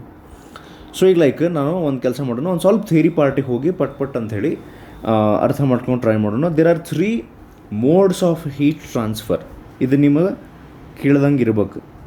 Conduction, convection and radiation ಅಂಥೇಳಿ 3 ಫಾರ್ಮ್ಸ್ನೊಳಗೆ heat transfer ಆಗ್ತೈತಿ from one place to another place. So ಈಗ ನಾವು particularly ಕಂಡಕ್ಷನಿಗೆ ಬಂದರೆ, conduction is a mode of heat transfer which generally takes place in case of solids. Because for conduction it needs the vibration of atoms, or it needs the movement of electrons to flow from one place to another place. So conduction hang ಆಗ್ತೈತಿ ಅಂದರೆ, when you heat one end of the rod for example, allé the kinetic energy of the atoms, molecules, electrons will increase, and because of their vibration the kinetic energy is transferred to the other molecules. So slowly, actually ನಿಮಗೆ ನೆನಪಿದ್ರೆ, heat is nothing but the sum of kinetic energy of all the molecules present ಅಂತ ಹೇಳ್ತಾರೆ. So when you heat one end of the rod, because of the transfer of kinetic energy from one molecule to the other which is on the side of that molecule, that kinetic energy transfers to the other end. So like this, when heat gets transferred from one end of the substance or one end of the rod to the other end without the actual movement of particles. So particles are not actually moving, they are just vibrating about their own mean position. Like ಇಲ್ಲೇ one ಎಂಡ್ನೊಳಗಿರುವಂಥ ಯಾವುದೋ ಒಂದು electron ಅಥವಾ atom ಇನ್ನೊಂದು ಎಂಡಿಗೆ, so like ನಾವು ಇಲ್ಲೇ heat ಮಾಡಾಕತ್ತೀವಿ ಅಂದರೆ, ಈ atom heat carry ಮಾಡ್ಕೊಂಡು ಇಲ್ಲಿ ತನಕ ಈ ಆಟಮ್ ಸ್ವತಃ ಹೋಗಂಗಿಲ್ಲ. what this atom does is it will transfer its kinetic energy or heat energy to the atom which is beside it, ಅದರ ಬಾಜು ಇರುವಂಥದ್ದು. ಸೊ ನೆಕ್ಸ್ಟ್ ಇದು ಆಟಮ್ ಏನು ಮಾಡ್ತೈತಿ, ಇದ್ರ ಬಾಜು ಇರುವಂಥ ಮತ್ತೊಂದು ಆಟಮಿಗೆ ಟ್ರಾನ್ಸ್ಫರ್ ಮಾಡ್ತೈತಿ. Like this, without actual movement of the particles, when heat gets transferred, this is called as conduction, which takes place in solids. So convectionಗೆ ಬಂದಾಗ ನಾವು, if you take a beaker containing water, convection ಒಳಗೆ ಏನಾಗ್ತೈತಿ ಅಂದರೆ, ಫಸ್ಟಿಗೆ when we heat this, if this beaker is made up of metal, starting conduction ಆಗಿನ bottom layer of this metal gets heated. Next the bottommost layer of water gets heated, because of which its volume increases, because of which the density of that layer decreases. So this layer now starts to float upwards, move upwards, and that comes and gets settled at the top. So the next layer, which is still not increased in its temperature, which is not yet heated, that settles down. Then that layer is now heated until its density again decreases, and that moves upwards. So that means here there is actual movement of the particles. Movement of particles ಈ ರೀತಿ ಹಾಕ್ಕೊಂತ ಹೊಂಟೈತಿ. ಈಗ ಕೆಳಗಿದ್ದು ಮ್ಯಾಲೆ ಹೋಗ್ತೈತಿ, ಮ್ಯಾಲಿದ್ದು ಕೆಳಗೆ ಬರುತ್ತೆ. So ಈ ರೀತಿ particularly in case of liquids and gases, this kind of heat transfer is referred to as convection. And the third kind of heat transfer, which is referred to as radiation, in which heat is transferred from one place to another place using radiations, like for example infrared rays, even though if there is no medium in between. So this kind of heat transfer with the use of waves or rays like infrared rays is called as radiation. So particularly the next question aitala, this is based on something called as conduction, which we just discussed just now, which happens in the case of solids. So ಇದಕ್ಕೆ ಸಂಬಂಧಪಟ್ಟಂಗೆ ಒಂದು formula ಬರ್ತೈತಿ. ಏನು formula ಅಂತ ಹೇಳ್ತೀನಿ. So let us consider ಅ rod initially. Okay, so ಈ ರಾಡ್ನೊಳಗೆ ನಾನು ಒಂದು ಎಂಡನ್ನು ಹೀಟ್ ಮಾಡ್ತೀನಿ. So let L B the length of the rod, let A be it's cross sectional area. Okay, let T1 be the temperature of the hot end and T2 be the temperature of the cold end. Now if you heat the hot end or one end, let us say this is end X and this is end Y. Eager, how fast the heat gets transferred to the other end depends on which material it is. ಹೌದಿಲ್ರಿ? ಈಗ for example ಈ rod ಐರನ್ದಿದ್ರೆ heat fast transfer ಆಗ್ತೈತೆ. ಅದ್ರ ಬದಲಿ if it is glass, heat gets transferred very slowly, because almost glass ನಾವು insulator ಅಂತ ಹೇಳಿ ಕನ್ಸಿಡರ್ ಮಾಡ್ಬೋದು. ಹಂಗಂದ್ರೆ how much heat gets transferred, let us say if Q is the heat which transfers from the hot end to cold end, let us say in time t, then one formula ಹೇಳ್ತಾರೆ ಏನಂದರೆ q. what is q here? how much heat is getting transferred from one end to another end. this is directly proportional to ಏನು ಹೇಳ್ತಾರೆ ಅಂದರೆ area, cross sectional area. ಈ ರಾಡದ್ದು cross sectional area, if the area is bigger, if the rod is more thick, if area is bigger, more heat is transferred ಅಂತ ಹೇಳ್ತಾರೆ. And the heat transfer is also directly proportional to the temperature difference between the hot end and cold end. Like ಈಗಿಲ್ಲೇ ಈ side 60 degree Celsius temperature ಐತಿ, ಈ ಕಡೆ 50 degree Celsius ಐತಿ. ಈಗ ಎಷ್ಟು heat transfer ಆಗ್ತೈತಲ್ಲ, ಇದಕ್ಕಿಂತ ಯಾವಾಗ ಟೆಂಪ್ರೇಚರ್ ಡಿಫರೆನ್ಸ್, ಫಾರ್ ಎಕ್ಸಾಂಪಲ್ ಇಲ್ಲಿ 100 ಐತಿ, ಇಲ್ಲಿ 0 ಐತಿ ಅಂತಿಕೋರಿ, ಟೆಂಪ್ರೇಚರ್ ಡಿಫರೆನ್ಸ್ ಲಾರ್ಜ್ ಇದ್ದಾಗ the heat gets transferred faster and more heat is transferred. ನಾನು ಹೇಳಿದಾರ್ಥ ಅದಕ್ಕೆ ಏನು ಹೇಳ್ತಾರೆ, heat transferred is directly proportional to area, it is directly proportional to temperature difference, it is directly proportional to how much time you allow. Actually ಈಗ 1 ನಿಮಿಷದೊಳಗೆ ಎಷ್ಟು heat transfer ಆಗ್ತೈತಲ್ಲ hot ಎಂಡಿಂದ ಕೋಲ್ಡ್ ಎಂಡಿಗೆ, 1 ಅವರ್ ನೀವು ಟೈಮ್ ಕೊಟ್ಟರೆ obviously more heat is transferred. ಹೌದಲ್ರಿ? So ಅದಕ್ಕೆ heat transferred is directly proportional to time and it is inversely proportional to length of the rod. Obviously ಈಗ ಇಷ್ಟ ಲೆಂತ್ದು ರಾಡ್ ಇತ್ತಂದ್ರೆ ನೀವು ಇಲ್ಲಿ ಹೀಟ್ ಮಾಡಿದ್ರೆ ಪಟ್ ಅಂಥೇಳಿ ಇದು ಹೀಟ್ ಆಗೇ ಬಿಡ್ತೈತಿ. ಇದ್ರ ಬದಲಿ ರಾಡ್ ಭಾಳ ದೊಡ್ಡದೈತಿ ಲೆಂತ್ ಅದರದ್ದು ಅಂತಂದ್ರೆ obviously the heat transferred from hot end to cold end will be less and it will be slower to reach the cold end. So ಈಗ ಏನು ಮಾಡ್ತಾರಂದ್ರೆ ಇದೆಲ್ಲ ಸೇರಿ ಹಿಂಗೊಂದು ಫಾರ್ಮುಲಾ ಬಂತಲ್ಲ, ಈಗ Q is directly proportional to area into temperature difference into time divided by length ಅಂತ ಬಂತಲ್ಲ, ಇದರೊಳಗೆ ಈ ಪ್ರಪೋರ್ಷನಾಲಿಟಿ ಸಿಂಬಾಲ್ ತೆಗೆದು ಬಿಡ್ತಾರೆ. ಸೊ ಅವಾಗ ಪ್ರಪೋರ್ಷನಾಲಿಟಿ ಸಿಂಬಾಲ್ ತೆಗೆದ್ರೆ ಅಲ್ಲೊಂದು ಕಾನ್ಸ್ಟೆಂಟ್ ಬರ್ತೈತಿ known as thermal conductivity. Okay, K. And this thermal conductivity K depends on the material that you use.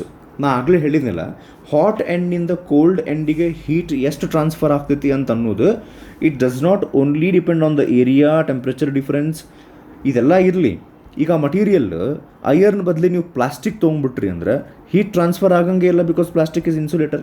So K is the one which determines what kind of a material it is, how much that material allows heat to pass through it. So in this situation K is called as coefficient of thermal conductivity. So formula ಏನಾಯ್ತು ನೋಡ್ರಿ, ಈಗ Q is equals to Ka into T1 minus T2 into T divided by L ಅಂಥೇಳಿ ಒಂದು formula ಬರುತ್ತೆ. Okay, so ಈ formula based ನಮಗೆ numericals ಕೇಳ್ತಾರೆ. Okay, ಈಗ ಒಂದು ಹಂತದೊಂದು ಸಾಲ್ವ್ ಮಾಡೋಣ ನಾವು.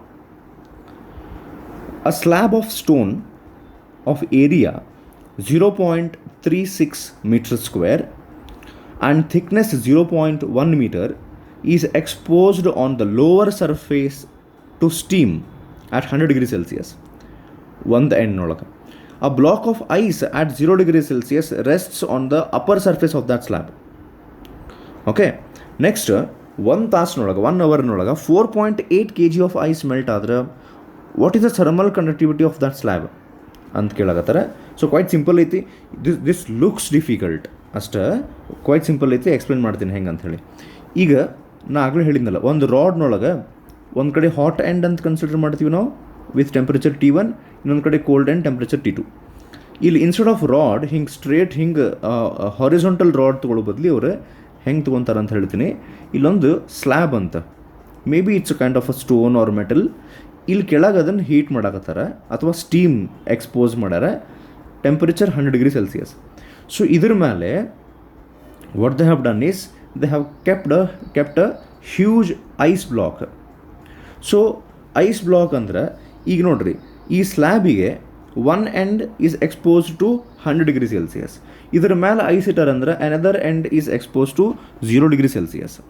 ಸೊ ಈಗ ನೆಕ್ಸ್ಟ್ ಇದ್ರ ಥಿಕ್ನೆಸ್ ಇರ್ತೈತಲ್ಲ ಇಲ್ಲಿ ಹಿಂಗೆ. Okay, better 1 second.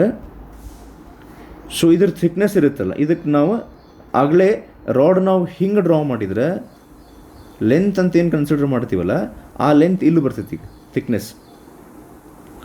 And cross sectional area ಅಂದ ತಕ್ಷಣ ಇದು ಬರ್ತೈತೆ ಕ್ರಾಸ್ ಸೆಕ್ಷನಲ್ ಏರಿಯಾ. ಆಗಲೇ ನಾವು ಇದ್ರೊಳಗೆ ಹಿಂಗೆ ಡ್ರಾ ಮಾಡ್ತಿದ್ವಿ. ಸೊ ಇಲ್ಲಿ ವ್ಯಾಲ್ಯೂಸ್ ಏನೇನು ಕೊಟ್ಟಾರ ಈ ಕ್ವಶನ್ ಒಳಗೆ ನೋಡೋಣ. ಅವ್ರು ಏನು ಕೇಳಾಕತ್ತಾರಂದ್ರೆ, ದ ಕ್ವಶನ್ ಆ್ಯಕ್ಚುಲಿ ಏನೈತಂದ್ರೆ ಇಲ್ಲೇನು ಸ್ಲ್ಯಾಬ್ ಐತಲ್ಲ, ಈ ಸ್ಲ್ಯಾಬ್ ಇಲ್ಲೈತಲ್ಲ ಸ್ಲ್ಯಾಬ್ ಇದು. ಸೊ ಈ ಸ್ಲ್ಯಾಬದ್ದು thermal conductivity K value calculate ಮಾಡಿರಿ ಅಂತ ಹೇಳಾಕತ್ತಾರೆ. Okay, let us see. ಈ ನಮ್ಮ ಕಡೆಯಿಂದ ಫಾರ್ಮುಲಾ ಐತಿ, ಹೌದಾ? Heat transferred is equals to K into A into temperature difference into time divided by length. So ಇದನ್ನು ನಾವು ಕೇಕ್ ಸಬ್ಸ್ಟಿಟ್ಯೂಟ್ ಮಾಡ್ಕೊಂಡ್ಬಿಟ್ರೆ heat into length divided by area into temperature difference into time. Cake substitute ಮಾಡ್ಕೊಂಡ್ರೆ, ಹೌದಾ? ಈಗ ಇದ್ರೊಳಗೆ values ನಾವು ಹಾಕುವಂತ ಹೋದ್ರೆ ಲೆಂತ್ ಕೊಟ್ಟಾರ್ರಿ ಅವ್ರು, ಹೌದಾ? ಎಷ್ಟು ಕೊಟ್ಟಾರ ನೋಡ್ರಿ length? Let us C. Length ಕೊಟ್ಟಾರ 0.1 ಮೀಟರ್ ಇಸ್ ಥಿಕ್ನೆಸ್. ಏರಿಯಾ ಕೊಟ್ಟಾರ 0.36. ಟೆಂಪ್ರೇಚರ್ ಡಿಫರೆನ್ಸ್ ಒಂದು ಕಡೆ 100, ಒಂದು ಕಡೆ 0. ಈ 4.8 kg ಐಸ್ ಮೆಲ್ಟ್ ಆಗ್ತೈತಿ ಅಂತೇನೋ ಕೊಟ್ಟಾರ, ಮತ್ತು ಲೆಟೆಂಟ್ ಹೀಟ್ ಆಫ್ ಫ್ಯೂಷನ್ ಏನೋ ಕೊಟ್ಟಾರ. ಏನಿದು ಅಂದ್ರೆ, ಈಗ ನೀವು ಅಲ್ಲಿ ನೋಡಿದ್ರಿ ಈಗ ಜಸ್ಟ್ ಫಾರ್ಮುಲಾದೊಳಗೆ, if you want to calculate K you need value of Q, ಹೌದಿಲ್ರಿ? ಎಷ್ಟು ಹೀಟ್ ಟ್ರಾನ್ಸ್ಫರ್ ಆತ. ಆ್ಯಕ್ಚುಲಿ ಫಾರ್ಮುಲಾ ಇರೋದು ಕ್ಯೂಗೆ, ಆದರೆ ನಾವು ಕೇಗೆ ಅದನ್ನು ಸಬ್ಸ್ಟಿಟ್ಯೂಟ್ ಮಾಡ್ಕೊಂಡಿವಲ್ಲ. ಈಗ ಈ ಕ್ವಶನ್ನಾಗ ಕ್ಯೂ ಕೊಟ್ಟಾರ ನೋಡ್ರಿ ಅವ್ರು, ಹೀಟ್ ಕೊಟ್ಟಿಲ್ಲ. ಕ್ವಶನ್ ಒಳಗೆ ಹೀಟ್ ಟ್ರಾನ್ಸ್ಫರ್ ಆಗಿದ್ದು ಎಷ್ಟು ಅಂತ ಕೊಟ್ಟಿಲ್ಲ, ಆದರೆ ನಾವು ಕ್ಯಾಲ್ಕುಲೇಟ್ ಮಾಡ್ಕೋಬೋದು. ಹೆಂಗಂದ್ರೆ using the value of latent heat of fusion. So 3.36 into 10⁵. ಇದನ್ನು ನಾವು ಉಲ್ಟಾ ಬರೋಣ, ಸ್ವಲ್ಪ ಹೆಂಗೆ ಬರೋಣ ಅಂದರೆ 1 kg ಐಸ್ ಮೆಲ್ಟ್ ಆದ್ರೆ 3.36 ಇಂಟು 10⁵ ಜೋಲ್ನಷ್ಟು ಹೀಟ್ ಬೇಕು. ಸೊ 4.8 kg ಅಷ್ಟು ಐಸ್ ಇಲ್ಲಿ ಮೆಲ್ಟ್ ಆಗೈತಿ ಅಂದ್ರೆ ಇಲ್ಲೇ ಎಷ್ಟು ಹೀಟ್ ಕೊಟ್ಟಿರ್ಬೇಕದ ಐಸಿಗೆ? 1 kg ಮೆಲ್ಟ್ ಆಗ್ಬೇಕಂದ್ರೆ ಇಷ್ಟು ಹೀಟ್ ಕೊಡ್ಬೇಕಲ್ಲ. 4.8 kg ಮೆಲ್ಟ್ ಆಗ್ಬೇಕಂದ್ರೆ ಎಷ್ಟು ಹೀಟ್ ಕೊಡ್ಬೇಕು? ಸೊ ಅವಾಗ ಆಬ್ವಿಯಸ್ಲಿ ನಮ್ಗೆ ಅದು ಆನ್ಸರ್ ಹೆಂಗೆ ಸಿಗುತ್ತೆ? 4.8 into 3.36 into 10⁵ will give us the value of Q. So ಇಲ್ಲೇ ನಾವು ವ್ಯಾಲ್ಯೂ ಸಬ್ಸ್ಟಿಟ್ಯೂಟ್ ಮಾಡ್ಕೊಂತ ಹೋಗ್ಬೇಕು ಈಗ ಹಂಗಾರೆ. ಸೊ ದೇರ್ ಫೋರ್ ಕೆ ನಾವೇನು ಕ್ಯಾಲ್ಕ್ ಮಾಡಾಕತ್ತೀವಲ್ಲ that is equals to Q ಜಾಗದಾಗ ನಾವು ಬರೆಯಾಕತ್ತೀನಿ ಈಗ 4.8 ಇಂಟು 3.36 ಇಂಟು 10⁵ ಮಲ್ಟಿಪ್ಲೈಡ್ ಬೈ ಆ ಫಾರ್ಮುಲಾ ನಿಮ್ಗೆ ನೆನಪಿದ್ರೆ ಲೆಂತ್ ಬರ್ತದೆ next which is 10⁻0.1 which can be written as 10⁻⁻1. So whole divided by next ಬರ್ತೈತಿ ಏರಿಯಾ. ಸೊ 0.36 ಕೊಟ್ಟಾರ will write it as 36 into 10⁻2 into temperature difference is 100 - 0 which is 100.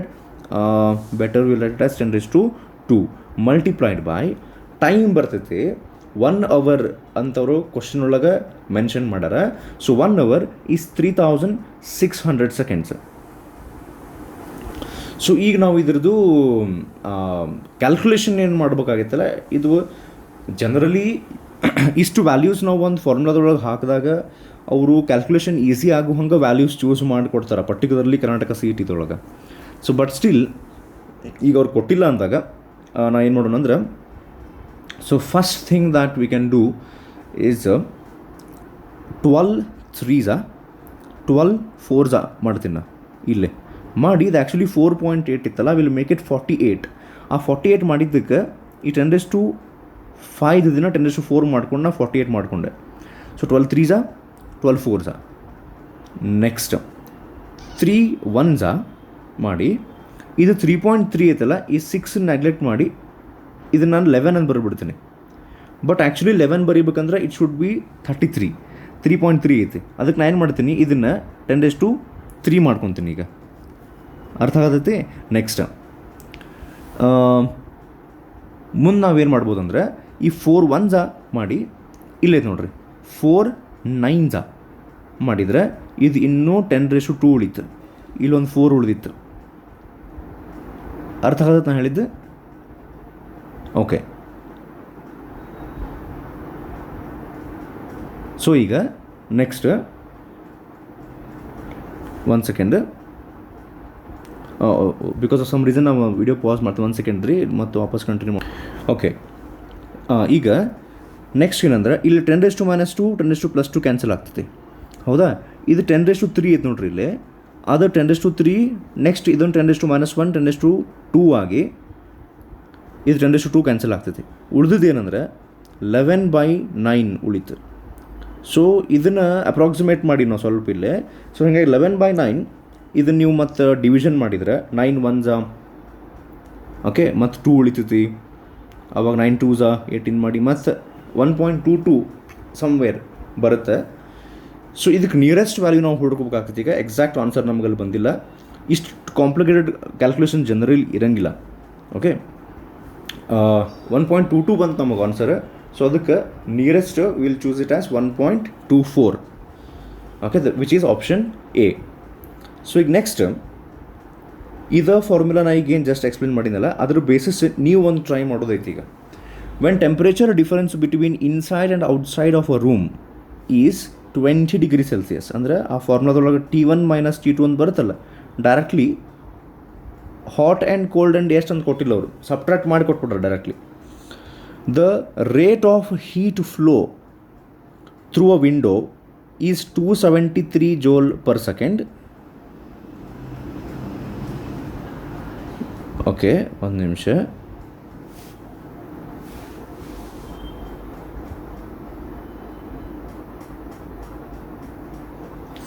Actually ಇದು question ಸ್ವಲ್ಪ change ಆಗೈತಿಲ್ಲ, ನಾ ಯಾವ್ದು ಅಂದ್ಕೊಂಡಿದ್ದೆ ನೋಡಂತಳ್ರಿ. ಮೇ ಬಿ ನಾನು ಥರ್ಮೋಡೈನಮಿಕ್ಸ್ದೊಂದು ಇದು thermal properties of matter chapter ಈಗ. ಸೊ ಈ ಫಾರ್ಮುಲಾ ಬೇಸ್ಡ್ ಒಂದು ಯಾವುದರ ಅದನ್ನು ಜಸ್ಟ್ ಮಾಡಿದ್ವಲ್ಲ, ಆ ಫಾರ್ಮುಲಾ ಬೇಸ್ ನಿಮಗೆ ಪ್ರಾಕ್ಟೀಸಿಗೆ ಅಂತ ಹೇಳಿ ಬೇಕಾದ್ರೆ ಅದರೊಳಗೆ ಯಾವುದೊಂದು ಅಪ್ರೋಪ್ರಿಯೇಟ್ ಕ್ವಶನ್ ಹಾಕ್ತೀನಿ. ಸೊ ಇದು ಸ್ವಲ್ಪ ಇದು ಕ್ವಶನ್ ನಾ ಅಂದ್ಕೊಂಡಂಗಿಲ್ಲ, ಇದು ಬೇರೆ ಟೈಪ್ ಐತಿ. ಸೊ ಬಟ್ ಸ್ಟಿಲ್ ಇದನ್ನು ಎಕ್ಸ್ಪ್ಲೇನ್ ಮಾಡ್ತೀನಿ ಕ್ವಶನ್ ಏನೈತೆ ಅಂತೇಳಿ. ಈಗ rate of heat flow, just a minute. Okay, rate of heat flow outside temperature ಮತ್ತು ಇನ್ಸೈಡಿಗೆ ಟೆಂಪ್ರೇಚರ್ ಡಿಫ್ರೆನ್ಸ್ 20 ಡಿಗ್ರಿ ಸೆಲ್ಸಿಯಸ್ ಇದ್ದಾಗ 273 joule of heat is getting transferred per second. If the temperature difference becomes 20 degree Celsius ಬದಲಿ 20 ಕೆಲ್ವಿನ್ನಷ್ಟು temperature difference ಆದ್ರೆ ಈಗ ಎಷ್ಟು heat. ಈಗ ಒಂದು ಕೆಲಸ ಮಾಡೋಣ್ರಿ, summer season ಐತೆ ಅಂತಿಕೋರಿ. ಇದು ನಿಮ್ಮ ಮನೆ, ಅದರೊಳಗೆ ಒಂದು ರೂಮ್ನೊಳಗೆ ಕುಂತೀರಿ ನೀವು, ಅದರ ಇದು ವಿಂಡೋ. ಸಮ್ಮರ್ ಸೀಸನ್ನೊಳಗೆ ಹೊರಗೆ ಟೆಂಪ್ರೇಚರ್ ಸ್ವಲ್ಪ ಹಾಟ್ ಐತಿ, ನಿಮ್ಮ ಮನೆ ಒಳಗೆ ಒಂದು ಸ್ವಲ್ಪ ಕೋಲ್ಡ್ ಐತಿ. ಅವಾಗ ಹೊರಗೆ ಸರೌಂಡಿಂಗ್ಸಿಗೆ ಮತ್ತು ನಿಮ್ಮ ಮನೆಗೆ ಟೆಂಪ್ರೇಚರ್ ಡಿಫರೆನ್ಸ್ ಎಷ್ಟದಂತ 20 ಡಿಗ್ರಿ ಸೆಲ್ಸಿಯಸ್ ಐತಿ. ಅವಾಗ ಈ ವಿಂಡೋದೊಳಗೆ ಹಾಸಿ ಹಾಟ್ ಐತಲ್ರಿ ಹೊರಗೆ, ಸೊ ಹೊರಗಿನಿಂದ ಒಳಗೆ ನಿಮ್ಮ ಮನೆಗೆ ಹೀಟ್ ಟ್ರಾನ್ಸ್ಫರ್ ಆಗ್ತದಂತೆ, ಹೀಟ್ ಎಂಟರ್ ಆಗತೈತಿ ನಿಮ್ಮ ಮನೆ ಒಳಗೆ 273 joule of heat per second. Next ಏನಾಗ್ತದಂತ, instead of 20 degree Celsius being the difference between your home and surroundings, 20 degree Celsius ಬದಲಿ 20 ಕೆಲ್ವಿನ್ನಷ್ಟು ಟೆಂಪ್ರೇಚರ್ ಡಿಫ್ರೆನ್ಸ್ ಆದ್ರೆ ಅವಾಗ ಎಷ್ಟು ಹೊರಗಿನಿಂದ ನಿಮ್ಮ ಮನೆ ಒಳಗೆ ಹೀಟ್ ಹೋಗ್ತೈತಿ ಅಂತ ಕ್ವಶನ್ ಕೇಳಾಕತ್ತಾರ. ಓಕೆ, ಸೊ ಆ್ಯಕ್ಚುಲಿ ಇಲ್ಲಿ ಅವ್ರು ಏನು ಟೆಸ್ಟ್ ಮಾಡಾಕತ್ತಾರ, do you actually know that there is no difference between the temperature difference being 20 degree Celsius and 20 kelvin ಅನ್ನೋದು ಚೆಕ್ ಮಾಡಾಕತ್ತಾರೆ ಅಷ್ಟೇ. ಆ್ಯಕ್ಚುಲಿ ಡಿಫರೆನ್ಸ್ ಅಂತ ತೊಗೊಂಡಾಗ 20 ಡಿಗ್ರಿ ಸೆಲ್ಸಿಯಸ್ ಅಂದರೂ ಒಂದು, 20 ಕೆಲ್ವಿನ್ ಅಂದರೂ ಒಂದು ಡಿಫ್ರೆನ್ಸ್ ತೊಗೊಂಡಾಗ, ಹೌದಿಲ್ಲ ರೀ. ಸೊ ಈಗ ಆಬ್ವಿಯಸ್ಲಿ ಆನ್ಸರ್ ಏನಾಗ್ತೈತೆ ಹೇಳ್ರಿ ಇದ್ರದ್ದು, ಮೊದಲು ಎಷ್ಟು ಇರ್ತೈತಲ್ಲ 20 ಡಿಗ್ರಿ ಸೆಲ್ಸಿಯಸ್ ಇದ್ದಾಗ ಎಷ್ಟು ಹೀಟ್ ಫ್ಲೋ ಆಗ್ತೈತಿ ಒಳಗೆ, 20 ಕೆಲ್ವಿನ್ನಾಗೂ ಅಷ್ಟು ಫ್ಲೋ ಆಗುತ್ತೆ. ಓಕೆ, ಸೊ ಇದು ಕ್ವೈಟ್ ಸಿಂಪಲ್ ಇದು ಕ್ವಶನ್ನ. ಆ್ಯಕ್ಚುಲಿ ನಾನು ಕನ್ಫ್ಯೂಸ್ ಮಾಡ್ಕೊಂಡು ಈ ಕ್ವಶನ್ ಹಾಕಿದ್ದೆ, ನಾನು ಅಂದ್ಕೊಂಡು ಕ್ವಶನ್ ಇರಲಿಲ್ಲದೆ. It's okay. Next, an iron block cools from 100 degree Celsius to 90 degree Celsius in time T1. Next 90 degree Celsius to 80 degree Celsius in T2 and 80 to 70 degree Celsius in T3. Which of the following relations is correct ಅಂತ ಕೇಳಾರ. ಇಲ್ಲಿ option A ಒಳಗೆ ಅದು T1 is less than T2 ಆದಮೇಲೆ ಒಂದು symbol miss ಆಗೈತಿ, it should be less than T3. T1 is less than T2 is less than T3. Option A change ಮಾಡ್ಕೊರಿ. So actually this question is based on Newton's law of cooling ಅಂತ ಒಂದು topic ಇತ್ತು. So ಅದ್ರ based ಐತಿಗಿದೆ. So what Newton's law of cooling tells us, the rate of loss of heat between the body and its surroundings is directly proportional to the temperature difference between the body and its surroundings. ಅಂದ್ರೆ ಈಗ ನೋಡ್ರಿ, ಇದನ್ನು ನಾನು ಕ್ಲಾಸ್ನೊಳಗೆ ಈ ರೀತಿ ಒಂದು example ತೊಗೊಂಡು ಹೇಳಿರ್ತೀನಿ ಎವ್ರಿ ಇಯರ್. ಸೊ ನಿಮ್ಮ ಮನೆ ಒಳಗೆ ಚಹಾ ಮಾಡಿಕೊಟ್ಟಾರ ಅಂತಿಕೋರಿ, ಅಭ್ಯಾಸ ಮಾಡ್ಕೊಂಡು ಕುಂತಾರ, ಕರ್ನಾಟಕ CET ಪ್ರಿಪ್ರೇಷನ್ ಮಾಡಾಕತ್ತಾರ ಅಂಥೇಳಿ. ಸೊ ಚಹಾ ಮಾಡಿಕೊಟ್ರೆ initially the temperature of the tea is 100 degree Celsius. Okay, surroundings ನಿಮ್ಮ ರೂಮ್ನೊಳಗೆ ಟೆಂಪ್ರೇಚರ್ ಎಷ್ಟಿದೆ 30 ಡಿಗ್ರಿ ಸೆಲ್ಸಿಯಸ್. ಸೊ ಈಗ ಹೀಟ್ ರೂಮ್ನಿಂದ ಟೀ ಕಡೆ ಬರ್ತಿತ್ತು. Okay, tea is at 100 degree Celsius. So heat ರೂಮ್ನಿಂದ ಟೀ ಕಡೆ ಬರುತ್ತೆ ಆ್ಯಂಡ್ ಟೀಯಿಂದ ರೂಮಿಗೆ ಹೋಗ್ತೈತಿ. ಈಗ obviously heat will flow from tea to room because tea is at higher temperature. So ಈಗ rate of loss of heat ಇರ್ತೈತಲ್ಲ, ಈಗ ಚಹಾ ಅಲ್ಲೇ ಮಾಡಿಟ್ರೆ ಬಿಸಿ ಇರ್ತೈತೆ, ಸ್ವಲ್ಪ ಹೊತ್ತಿಗೆ ಅದು ಆರ್ಕೊಂತ ಬರ್ತೈತಿ ಅಂದರೆ its temperature goes on decreasing. So that is directly proportional to the temperature difference between the object ಅಥವಾ ಬಾಡಿ ಆ್ಯಂಡ್ ಇಟ್ಸ್ ಸರೌಂಡಿಂಗ್ಸ್ ಅಂತ ಹೇಳ್ತಾರೆ. Right now how much is the temperature difference between tea and the room? It is 70 degree Celsius. ಈಗ per second, for every 1 second 30 ಜೋಲ್ನಷ್ಟು heat ಚಹಾದಿಂದ ರೂಮಿಗೆ ಹೊಂಟೈತೆ ಅಂತ ತಿಕ್ಕೋರಿ. When the temperature difference between tea and the surroundings is 70 degree Celsius, for every 1 second 30 joule of heat is flowing out of tea to room. Next temperature ಇದು ಚಹಾದ ಕಡಿಮೆಯಾಗಿ instead of 100 90 degree Celsius ಆತ. ಆಮೇಲೆ heat ಹೊರಗೆ ಹೋಗಿದ್ದಕ್ಕೆ ರೂಮದ್ದು temperature 30 ಇದ್ದದ್ದು ಒಮ್ಮಿನೊಮ್ಮಿಗೆ 40 ಆಗಿಬಿಡಂಗಿಲ್ಲ, 30 ಇದ್ದದ್ದು 31 ಆಗ್ತದೆ. So will keep it as 30 itself. ನಾವು what is temperature difference between tea and room? ನಾವು it has become 60 degree Celsius. So what Newton's law of cooling says is, when the temperature difference between the hot body and the surrounding has reduced, which was initially 70, now it has become 60. ಈಗ 1 ಸೆಕೆಂಡಿಗೆ ಆಗಲೇ for every 1 second 30 joule of heat energy was flowing from heat. Okay sorry, ಸ್ವಲ್ಪ ನಾವು video pass ಮಾಡೋಕ್ಕಾಗಿತ್ತು. ಈಗ ನಾ ಏನು try ಮಾಡಾಗ್ತದೆ, ಫಸ್ಟಿಗೆ 100 degree Celsius ಇತ್ತು ಚಹಾ, ರೂಮ್ ಇತ್ತು 30. ಟೆಂಪ್ರೇಚರ್ ಡಿಫ್ರೆನ್ಸ್ ಎಷ್ಟಿತ್ತು ರೀ ಎರಡು ನೋಡು, 70 ಡಿಗ್ರಿ ಸೆಲ್ಸಿಯಸ್ ಇತ್ತು. So 70 degree Celsius temperature difference ಇದ್ದಾಗ 1 ಸೆಕೆಂಡಿಗೆ ಎಷ್ಟು ಹೀಟ್ ಹೊರಗೆ ಹೋಗ್ತಿರ್ತೈತಲ್ಲ, ಅದ ಟೆಂಪ್ರೇಚರ್ ಡಿಫರೆನ್ಸ್ 60 ಡಿಗ್ರಿ ಸೆಲ್ಸಿಯಸ್ ಆದಾಗ ಸೇಮ್ 1 ಸೆಕೆಂಡ್ ಒಳಗೆ ಈಗ 30 ಜೋಲ್ನಷ್ಟು ಹೀಟ್ ಹೊರಗೆ ಹೋಗಂಗಿಲ್ಲ, ಮೇ ಬಿ 28 ಜೋಲ್ 27 ಜೋಲ್ ಹಿಂಗೆ ಹೊರಗೆ ಹೋಗ್ತೈತಿ. ಅಂದ್ರೆ ಇದೇನು ಚಾದ್ ಕಪ್ ನಾವು ಇಟ್ಟಿವಲ್ಲ ಈಗ, ಸೊ ಇದರಿಂದ ಹೀಟ್ ಲಾಸ್ ಆಗ್ತಿರ್ತೈತಲ್ಲ, ದ್ಯಾಟ್ ಹೀಟ್ ಲಾಸ್ಟ್ ಓಕೆ ಇಲ್ಲಿ ಬರೆಯೋಣ, that heat lost from the tea is directly proportional to temperature difference between tea and its surroundings. Okay, so ಇದ್ರ ಬೇಸಿಸ್ ಮೇಲೆ ಒಂದು ಕ್ವಶನ್ ಕೇಳಾರ ಈಗ ಅವರು, ವಾಪಸ್ ಬೇಕಾದ್ರೆ ಈ ಕ್ವಶನ್ ಇನ್ನೊಂದು ಸರ್ತಿನೂ ಓದ್ರಿ. ಒಂದು ಐರನ್ ಬ್ಲಾಕ್ ಐತಿ, ಅದು 100 ಡಿಗ್ರಿ ಸೆಲ್ಸಿಯಸ್ನಿಂದ 90 ಡಿಗ್ರಿ ಸೆಲ್ಸಿಯಸ್ಸಿಗೆ ಬರೋಕ್ಕೆ T1 ಅಷ್ಟು ಟೈಮ್ ತೊಗೊತೈತಿ.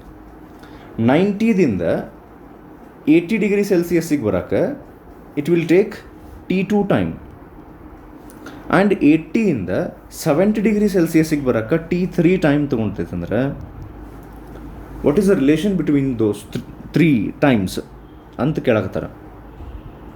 ಓಕೆ, ಇದು ಡೈರೆಕ್ಟ್ಲಿ ಆನ್ಸರ್ ಹೇಳ್ಬಿಡ್ತೀನಿ, ಎಕ್ಸ್ಪ್ಲನೇಷನ್ ಮಾಡಿ. ನಾ ಈಗ answer is T1 is less than T2 is less than T3 because T3 takes lot of time. ಎದಕ್ಕೆ ಹೇಳ್ರಿ, 100 to 90 ಡಿಗ್ರಿ ಸೆಲ್ಸಿಯಸ್ ಜಲ್ದಿ ಟೆಂಪ್ರೇಚರ್ ಕಡಿಮೆ ಆಗಿಬಿಡ್ತೈತಿ ಬಿಕಾಸ್ ಟೆಂಪ್ರೇಚರ್ ಡಿಫರೆನ್ಸ್ ಅವಾಗ ಜಾಸ್ತಿ ಇರುತ್ತೆ. 90 to 80 ಸ್ಲೋ ಆಗ್ತೈತಿ because heat loss has decreased now, because heat lost is directly proportional to the temperature difference between the body and its surroundings. So T2 takes more time. Like T1 10 minutes idre, T2 may be 12 minutes, T3 will be 15 minutes. So definitely T1 is less than T2 is less than T3. So this is based on Newton's law of cooling. Okay, next question. A thin circular copper plate, okay, a sphere of copper and cube of same mass. Okay, ಒಂದು circular plate, ಇನ್ನೊಂದು spear, ಇನ್ನೊಂದು cube. A thin circular copper plate, a sphere and cube of same mass and same material, ಅಂದರೆ ಎಲ್ಲನೂ copper. They are all heated to same temperature 100 degree Celsius. Now if they are allowed to cool, which of these 3 will cool first?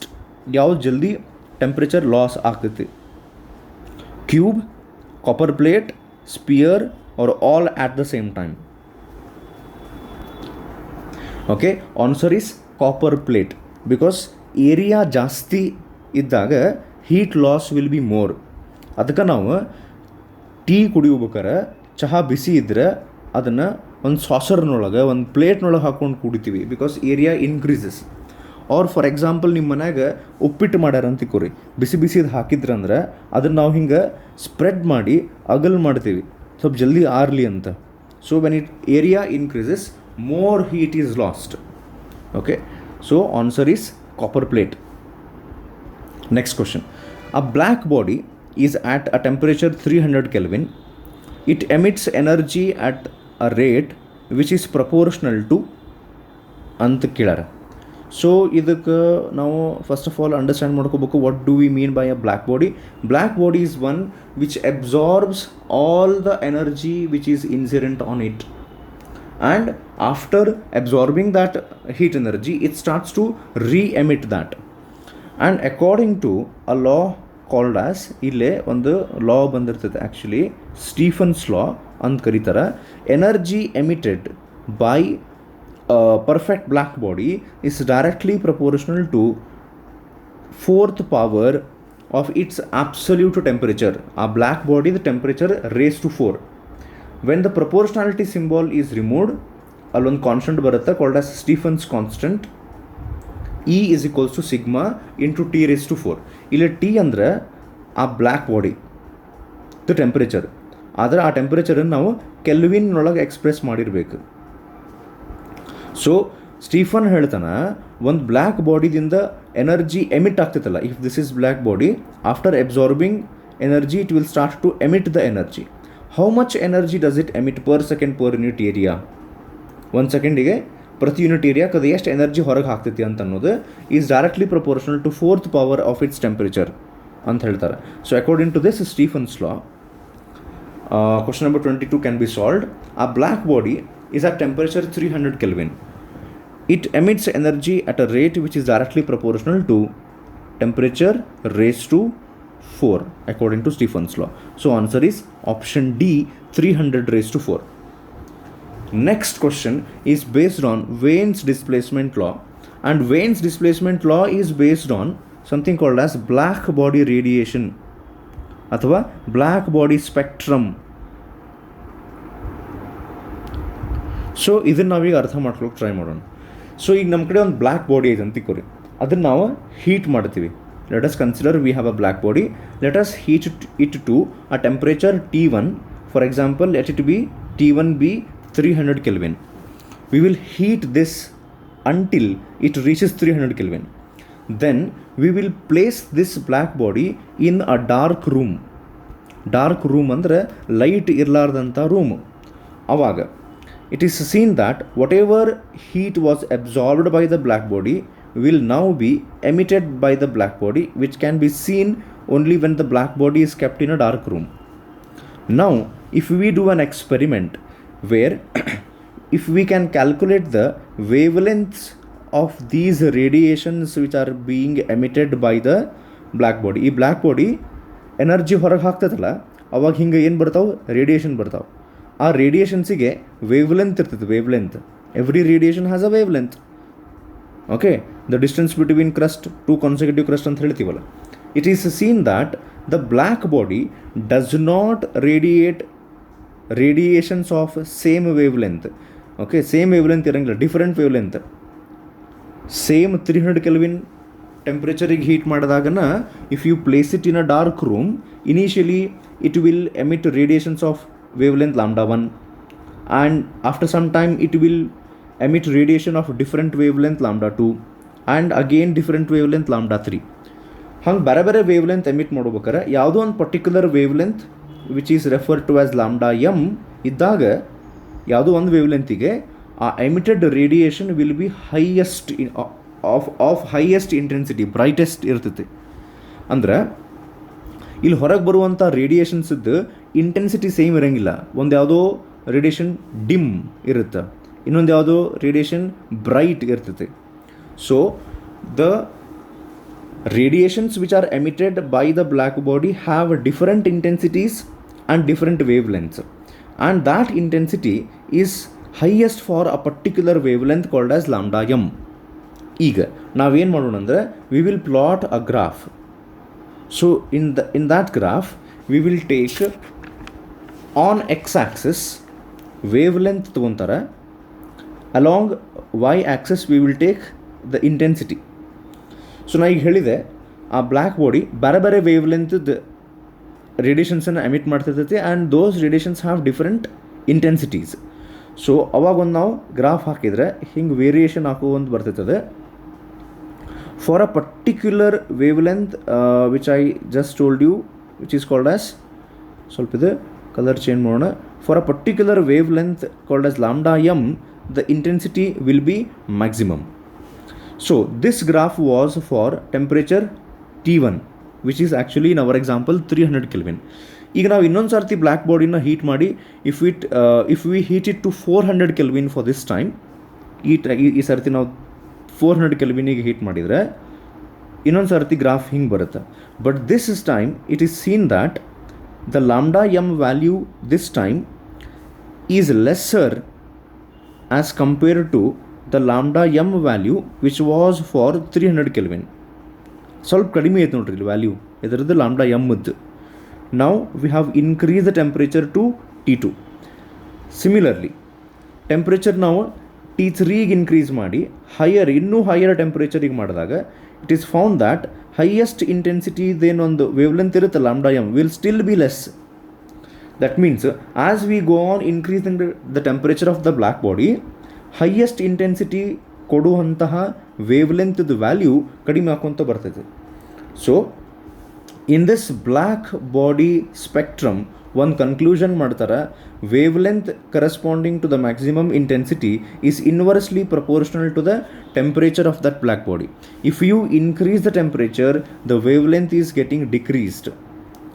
Okay, so ನಾವು the wavelength corresponding to the maximum intensity is inversely proportional to temperature.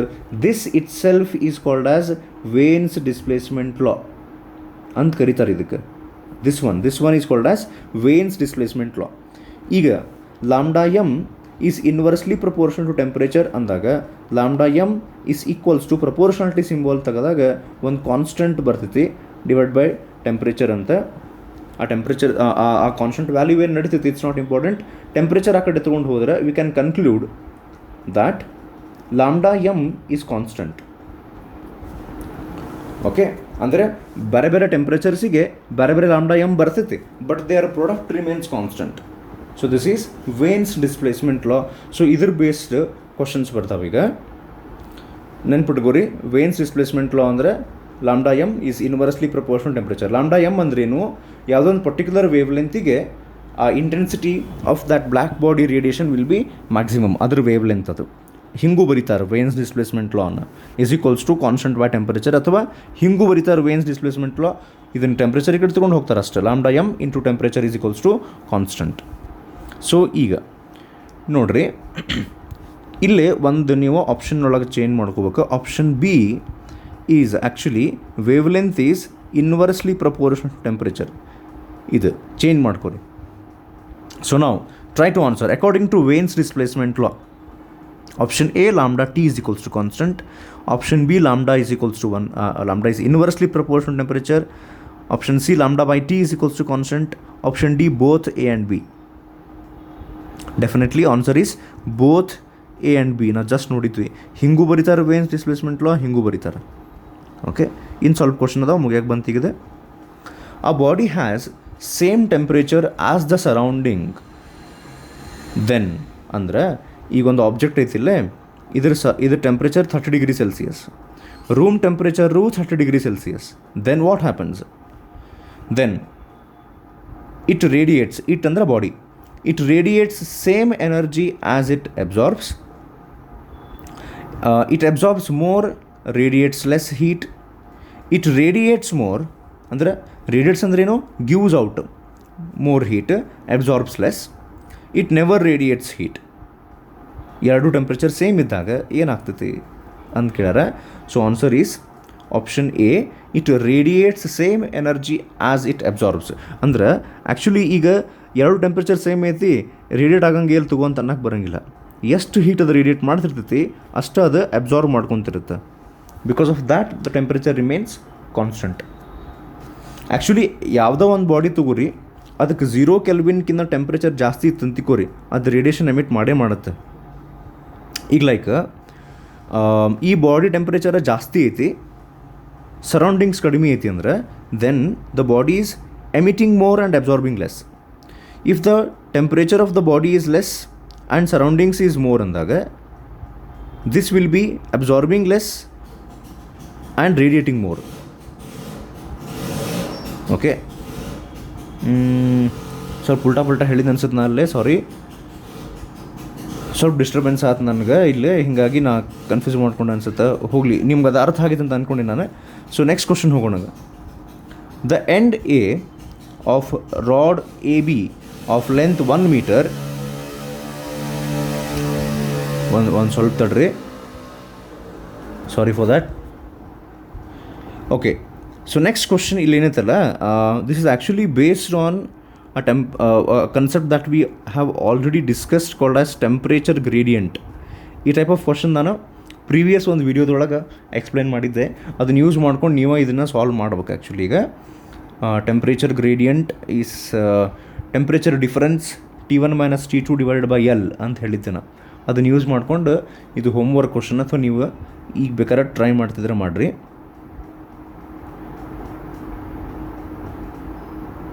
Okay, so answer is option A 64 degree Celsius ಬರ್ಬೇಕು. So we are left out with last 3 questions ನಾವು which are actually simple. Okay, ಆಮೇಲೆ ಯಾರ್ದು video ನೋಡಾಕತ್ತಿರಲ್ಲ, hopefully Karnataka CET ಈಗ preparation ಮಾಡಾಕತ್ತೀರಿ 2020 ಒಳಗೆ, which is on July 30 and 31. ಈಗ last few ಡೇಸ್ನೊಳಗೆ ಪ್ರಿಪ್ರೇಷನ್ ಮಾಡ್ಬೇಕಾರೆ ಟೆನ್ಷನ್ ಮಾಡ್ಕೊಳ್ಳೋ ಬದಲಿ ರಿಲ್ಯಾಕ್ಸ್ ಆಗಿ, ನಾನು ರಿಪೀಟೆಡ್ ಟೈಮ್ಸ್ ಹೇಳೀನಿ, your life does not depend on these. ನಾನು 10 to 11 ಇಯರ್ಸ್ ಆತ್ರಿ ಟೀಚಿಂಗ್ ಮಾಡಕತ್ತೆ. ನಮ್ಮ ಸ್ಟೂಡೆಂಟ್ಸ್ ಇರ್ತಾರಲ್ಲ, ನನ್ನ ಸ್ಟೂಡೆಂಟ್ಸ್ ಈಗ 10-11 ವರ್ಷದೊಳಗೆ, ಅದರೊಳಗೆ I have students who have scored 95%, 90%, 85, CET rank within 1000, CET rank above 1 lakh, ಎಲ್ಲ ಸುಡ್ಗಾಡ್ ಟೈಪ್ ರ್ಯಾಂಕು ಪರ್ಸಂಟೇಜ್ ಇದ್ದವ್ರು ನಮ್ಮ ಸ್ಟೂಡೆಂಟ್ಸ್ ಅದಾರ. ಅದರೊಳಗೆ ಎಷ್ಟ ಪರ್ಸಂಟೇಜ್ ಇರಲಿ, irrespective of their percentage, irrespective of their CET rank, irrespective of their degree, most of them ಮಸ್ತ್ settle ಆಗ್ಯಾರ. ಅಂದ್ರೆ ಅವ್ರ ಲೈಫ್ ಅವ್ರು ತಮ್ಮ ಕಂಟ್ರೋಲ್ನಾಗ ತೊಗೊಂಡಾರ, ಅಂದ್ರೆ ಆರಾಮದಾರ ಈಗ ಅವರಿಗೆ. ಈಗ ಹೋಗಿ ನಾ ಕೇಳಿದ್ರೆ 10 ವರ್ಷದ ಹಿಂದೆ ನಾ ಟೀಚ್ ಮಾಡಿದಂಥ ಸ್ಟೂಡೆಂಟ್ಸಿಗೆ ಹೋಗಿ ನಿಮ್ದು ರ್ಯಾಂಕ್ ಎಷ್ಟು ಬಂದಿತ್ತು ಮತ್ತು ನೀವು ಈ ಜಾಬ್ ಮಾಡಾಕತ್ತೀರಲ್ಲ, ಅವ್ರಿಗೇನು ನೆನಪರಂಗಿಲ್ಲ ಎಷ್ಟು ಸೆಕೆಂಡ್ ಇಯರ್ದಾಗ ಏನು ಮಾಡಿದ್ರು ಅಂಥೇಳಿ. ಓಕೆ, ಅಂದ್ರೆ ನಾ ಪ್ರೂಫ್ ಹೇಳಾಕತ್ತೀನಿ, ಎಲ್ಲ ವೆರೈಟಿ ಪರ್ಸೆಂಟೇಜ್ ಮಾಡಿದವರು, ಸೆಕೆಂಡ್ ಇಯರ್ನಾಗ ಫೇಲ್ ಆದವರು, CET ಒಳಗೆ ಮಸ್ತ್ ರ್ಯಾಂಕ್ ಮಾಡಿದವರು, ಚಲೋ ರ್ಯಾಂಕ್ ಮಾಡಲಾರ್ದವರು, ಚಲೋ ಇಂಜಿನಿಯರಿಂಗ್ ಕಾಲೇಜ್ನಾಗ ಕಲ್ತವರು, ಸ್ವಲ್ಪ ಕಡಿಮೆ ಲೆವೆಲ್ ಇಂಜಿನಿಯರಿಂಗ್ ಕಾಲೇಜ್ನೊಳಗೆ ಕಲ್ತವರು, ಎಲ್ಲರೂ ಪರಿಚಯ ಅದಾರ ನನಗೆ, ಎಲ್ಲರೂ ಸ್ಟೂಡೆಂಟ್ಸ್ ಅದಾರ. ಅವ್ರವ್ರ ಲೈಫ್ ಮೆಜಾರಿಟಿ ಆಫ್ ದೆಮ್, ಒಂದಿಷ್ಟು ಮಂದಿ ತಾವಾಗೆ ಹಳ್ಳಾಡಿಸ್ಕೊಂಡಿರ್ತಾರೆ, ಚಲೋ ಪರ್ಸೆಂಟೇಜ್ ಬಂದರೂ ಹಳ್ಳಾಡಿಸ್ಕೊಂಡಿರ್ತಾರೆ, ಕಡಿಮೆ ಪರ್ಸೆಂಟೇಜ್ ಬಂದರೂ ಹಳ್ಳಾಡಿಸ್ಕೊಂಡಿರ್ತಾರೆ. ಓಕೆ, ಸೊ ಇದ್ರ ಬಗ್ಗೆ ಮತ್ತೊಂದು ವಿಡಿಯೋ ಮಾಡೋಣ ಹಾಕ್ತೀನಿ ಆಮೇಲೆ. ಹಂಗೆ ಅಕಸ್ಮಾತ್ ನೀವು ಇದು ವಿಡಿಯೋ ನೋಡಾಕತ್ತಿದ್ರಿ, ಇವೆಲ್ಲ ಕ್ವಶನ್ಸ್ ನೋಡಿ ಟೆನ್ಷನ್ ಆಗತ್ತಿದ್ರೆ ನೀವೇನು ಹೆಂಗೆ ವಿಚಾರ ಮಾಡ್ಬೇಕು ಗೊತ್ತನ, ಮತ್ತು ನನಗೆ ಈ ಕನ್ಸೆಪ್ಟನ್ನು ಓದೋಕ್ಕೆ ಸಿಗೋಂಗಿಲ್ಲ. ಅಟ್ಲೀಸ್ಟ್ ನೀವು ನೀಟ್ ಮತ್ತು JEE ಮೇನ್ ಎಕ್ಸಾಮ್ ಬರೆಯೋಕತ್ತಿಲ್ಲ ಅಂದ್ರೆ, if you are writing only Karnataka CET, ಅವಾಗ ನೀವು ಮತ್ತು ನನಗೆ ಇದು ಓದೋಕ್ಕೆ ಸಿಗೋಂಗಿಲ್ಲ, ಈಗ ಓದ್ತೀನಿ, ಅರ್ಥ ಮಾಡ್ಕೊತೀನಿ, ಒಂದು ತಿಳ್ಕೊತೀನಿ, ಹೆಂಗೆ ಸಾಲ್ವ್ ಮಾಡ್ಬೇಕು ಕ್ವಶನ್ಸ್ ಇವು ನೋಡೋಣ ಅಂತ ಇಂಟ್ರೆಸ್ಟ್ಲೇ ಮಾಡಿದರೆ, ನಾನು ಹೇಳಿದ್ನಲ್ಲ, ಎಲ್ಲಿ ತನಕ ನೀವು ಈ CETದ ರಿಸಲ್ಟ್ನಿಂದ ನನ್ನ ಲೈಫ್ ಏನೂ ಚೇಂಜ್ ಆಗಂಗಿಲ್ಲ ಅಂತ ಡಿಸಿಷನ್ ಮಾಡೋಂಗಿಲ್ಲಲ್ಲ, ಅಲ್ಲಿ ತನಕ ಟೆನ್ಷನ್ ಆಗ್ತೈತಿ. ನಿಮ್ಮ ಕೈ ಆಗೈತಿ ಈಗ ಅದು. ಓಕೆ, ನಾ ಅಂತ ಹೇಳೀನಿ, ಏನೂ ಸಂಬಂಧ ಇಲ್ಲ ನಿಮ್ಮ ಲೈಫಿಗೆ ಇದ್ರದ್ದು ರಿಸಲ್ಟು. ಬಟ್ ಅಲ್ಲಿ ತನಕ ನಾವು ಎಕ್ಸಾಮ್ ಬರೋ ತನಕ 100% ಕೊಟ್ಟು ವರ್ಕ್ ಮಾಡ್ಬೇಕಾದ್ರೆ. ಓಕೆ, ಸೊ ಲಾಸ್ಟ್ 3 ಕ್ವಶನ್ಸ್ ಅದಾವೆ. 26. ಹಾಂ, ಈಗ ದ ಕೋಎಫಿಷಿಯಂಟ್, ಆಗಲೇ ಇತ್ತಲ್ಲ coefficient of thermal conductivity K ಅಂತಿತ್ತಲ್ಲ, ಅದಕ್ಕೆ ಸಂಬಂಧಪಟ್ಟಂಗೆ ಒಂದು ಕ್ವಶನ್ ಐತೆ ನೋಡ್ರಿ ಈಗಿಲ್ಲ. ನಾನು ಆ್ಯಕ್ಚುಲಿ ಥರ್ಮೋಡೈನಾಮಿಕ್ಸ್ ಚಾಪ್ಟರ್ನೊಳಗೆ ಇನ್ನೊಂದು ಕ್ವಶನ್ ಕೊಡ್ತೀನಿ ಅಂತ ಹೇಳಿದ್ದೆ, ಬಟ್ ನಡೀತೈತಿ ಈಗ.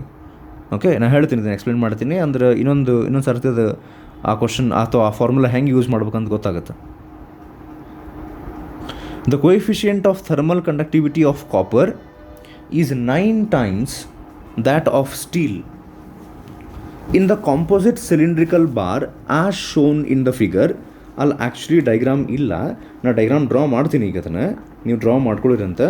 What will be the temperature at the junction of copper and steel ಅಂತ ಕೊಟ್ಟಾರ. ಸೊ ಇದನ್ನು ಈಗ ಸಾಲ್ವ್ ಮಾಡ್ಬೇಕಂದ್ರೆ ಡೆಫಿನೆಟ್ಲಿ ನಿಮಗದು ಡೈಗ್ರಾಮ್ ಬೇಕಾಗ್ತೈತಿ, ಹೌದಾ? ಸೊ ಫಸ್ಟಿಗೆ ಒಂದು ಕೆಲಸ ಮಾಡೋಣ, ನಾವು ಆ ಡೈಗ್ರಾಮ್ನ ಇಲ್ಲೇ ಡ್ರಾ ಮಾಡ್ತೀನಿ, ನೀವು ಡ್ರಾ ಮಾಡ್ಕೊಂಬಿಡ್ರಿ. ಫಸ್ಟಿಗೆ ಇಲ್ಲೇ ಒಂದು ಕಂಟಿನ್ಯೂಸ್ ಒಂದು ಹಿಂಗೆ ರಾಡ್ ಐತ್ರಿ. ಓಕೆ, ಸೊ ಈ ರಾಡ್ ಆ್ಯಕ್ಚುಲಿ ಹೆಂಗೈತಂದ್ರೆ ಒಂದು ಸ್ವಲ್ಪ ಆ part of it is made up of copper and the remaining is made up of steel.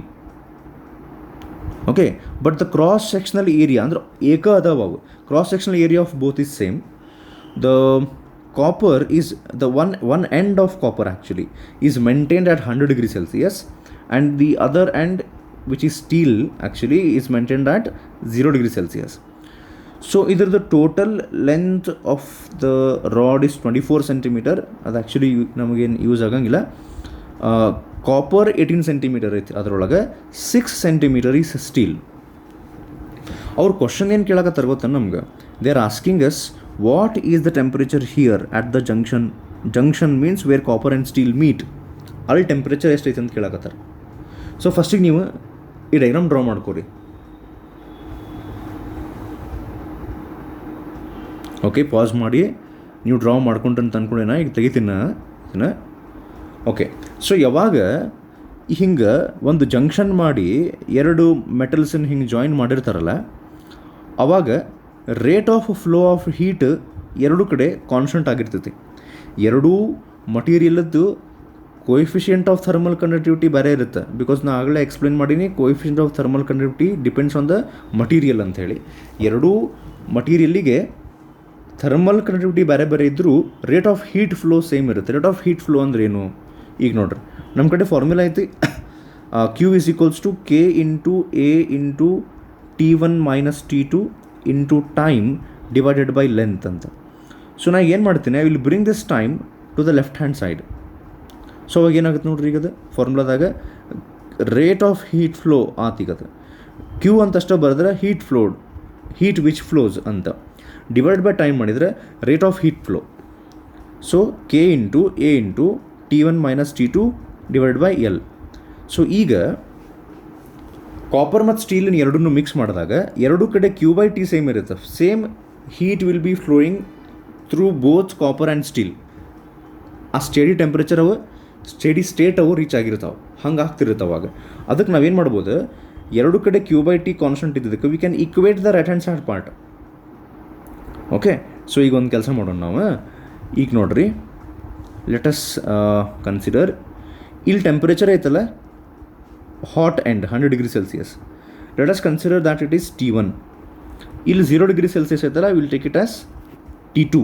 ನಮಗೆ ಅವ್ರು ಕೇಳಾರ ಜಂಕ್ಷನ್ ಒಳಗೆ ಎಷ್ಟು ಟೆಂಪ್ರೇಚರ್ ಐತಿ. Let us say it is T.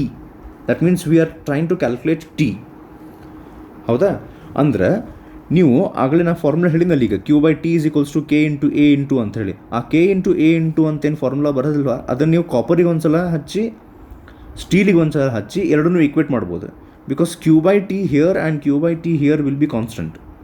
So ಈಗ ನಾ ಫಾರ್ಮುಲಾ ಹಚ್ತೀನಿ. ಈಗ ನೋಡ್ರಿ, Q/T ಆ ಕಡೆ ತೊಗೊಂಡ್ಬಿಟ್ರೆ ಏನೇನು ಉಳಿತು ಹೇಳ್ರಿ. ಈಗ ಥರ್ಮಲ್ ಕಂಡಕ್ಟಿವಿಟಿ ನಾವು ಫಸ್ಟಿಗೆ ಕಾಪರ್ದು ಬೇರೆ ಆಗ್ತೀನಿ. ಈಗ copper thermal conductivity multiplied by area of copper, ಹೌದಾ, multiplied by change in temperature ಬರುತ್ತೆ. ನೆಕ್ಸ್ಟ್ ಈಗ change in temperature is T1 which is at the hot end minus copper ಎಲ್ಲಿಗೆ ಮುಗೀತು ಅಲ್ಲಿಗೆ T ಐತಿ. ಈಗ ನಮಗೆ ಆ್ಯಕ್ಚುಲಿ T ಕ್ಯಾಲ್ಕುಲೇಟ್ ಮಾಡೋದೈತಿ.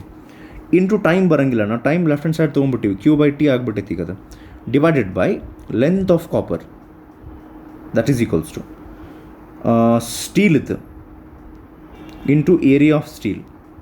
ಓಕೆ, ಇಲ್ಲಿ ಟೆಂಪ್ರೇಚರ್ ಹೆಂಗೆ ಬರುತ್ತಂದ್ರೆ, steel temperature starts from T which we actually would like to calculate minus T2 divided by length of steel. So ಇವು ವ್ಯಾಲ್ಯೂಸ್ ನಾವೀಗ ಸಬ್ಸ್ಟಿಟ್ಯೂಟ್ ಮಾಡೋಣ. ಅವ್ರು ಏನು ಕೊಟ್ಟರೆ ಗೊತ್ತೇನ, thermal conductivity of copper is 9 times the thermal conductivity of steel. ಅದಕ್ಕೆ ನಾನು ಏನು ಬರೀತೀನಿ, 9 times thermal conductivity of steel multiplied by area of copper into ಇದು 100 ಮೈನಸ್ T, ನಾವು ಅದನ್ನು ಕ್ಯಾಲ್ಕುಲೇಟ್ ಮಾಡೋಕೈತೆ, divided by length of copper is 18. Okay, next ಈ ಕಡೆ ಸ್ಟೀಲ್ದು ಥರ್ಮಲ್ ಕಂಡಕ್ಟಿವಿಟಿ ಹಂಗೆ ಇರಲಿ K. Next area of steel multiplied by T minus 0 ಅಂದರೆ T ಅಷ್ಟೇ ಉಳಿತು, ಡಿವೈಡ್ ಬೈ ಇದರದ್ದು ಲೆಂತ್ 6.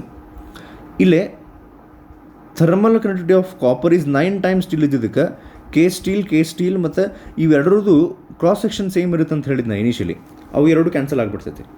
ಸೊ ನೆಕ್ಸ್ಟ್ ಇಲ್ಲೇ ನಾವು 6 1 6 3 3 1 3 3 ಮಾಡಿ ಫರ್ದರ್ ಕ್ಯಾಲ್ಕುಲೇಷನ್ ನಾವು ಇದನ್ನು ಕರೆಕ್ಟಾಗಿ ಮಾಡಿದ್ರೆ 300 minus 3T is equals to T. ಆ 3T ಆ ಕಡೆ ತೊಗೊಂಡು ಹೋದ್ರೆ 4T ಆಗ್ತೈತಿ. Finally will get temperature at the junction is equal to 300 divided by 4 ಅಂತ ಬರ್ತದೆ calculation. So answer is 75 degree Celsius. So ಈ ರೀತಿ ಜಂಕ್ಷನ್ ಒಳಗೆ ಎಷ್ಟು ಟೆಂಪ್ರೇಚರ್ ಐತಿ ಅಂತ ಕೇಳುವಂಥ ಕ್ವಶನ್ಸನ್ನು ಕೇಳ್ಯಾರ ರಿಪೀಟೆಡ್ ಟೈಮ್ಸ್. ಇದಕ್ಕೆ ಏನು ಮಾಡ್ಬೇಕು, ಆ ಫಾರ್ಮುಲಾ ಇತ್ತಲ್ಲ Q ಇಸ್ ಈಕ್ವಲ್ಸ್ ಟು ಅದರೊಳಗಿನ Tನ ಲೆಫ್ಟ್ ಹ್ಯಾಂಡ್ ಸೈಡ್ ತೊಗೊಂಡು ಉಳಿಕಿದ ಎರಡು ವ್ಯಾಲ್ಯೂಸನ್ನು ಅಂದರೆ ಈಕ್ವೇಟ್ ಮಾಡ್ಬೇಕಾಗ್ತೈತೆ. Sorry. So let's move on to the next question. Last 2 questions ನಾವು. A black body has maximum wavelength lambda m at 2000 Kelvin.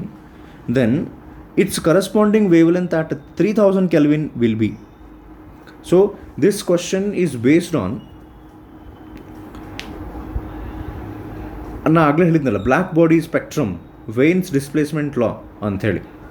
So veins displacement ಲಾ ಪ್ರಕಾರ ನಾನು ನಿಮ್ಗೆ ಆಗಲೇ ಹೇಳಿದ್ದೆ ಏನಂತ, ವೇನ್ಸ್ ಡಿಸ್ಪ್ಲೇಸ್ಮೆಂಟ್ ಲಾ ಪ್ರಕಾರ lambda M into T will be constant ಅಂತ. ಹೌದಾ?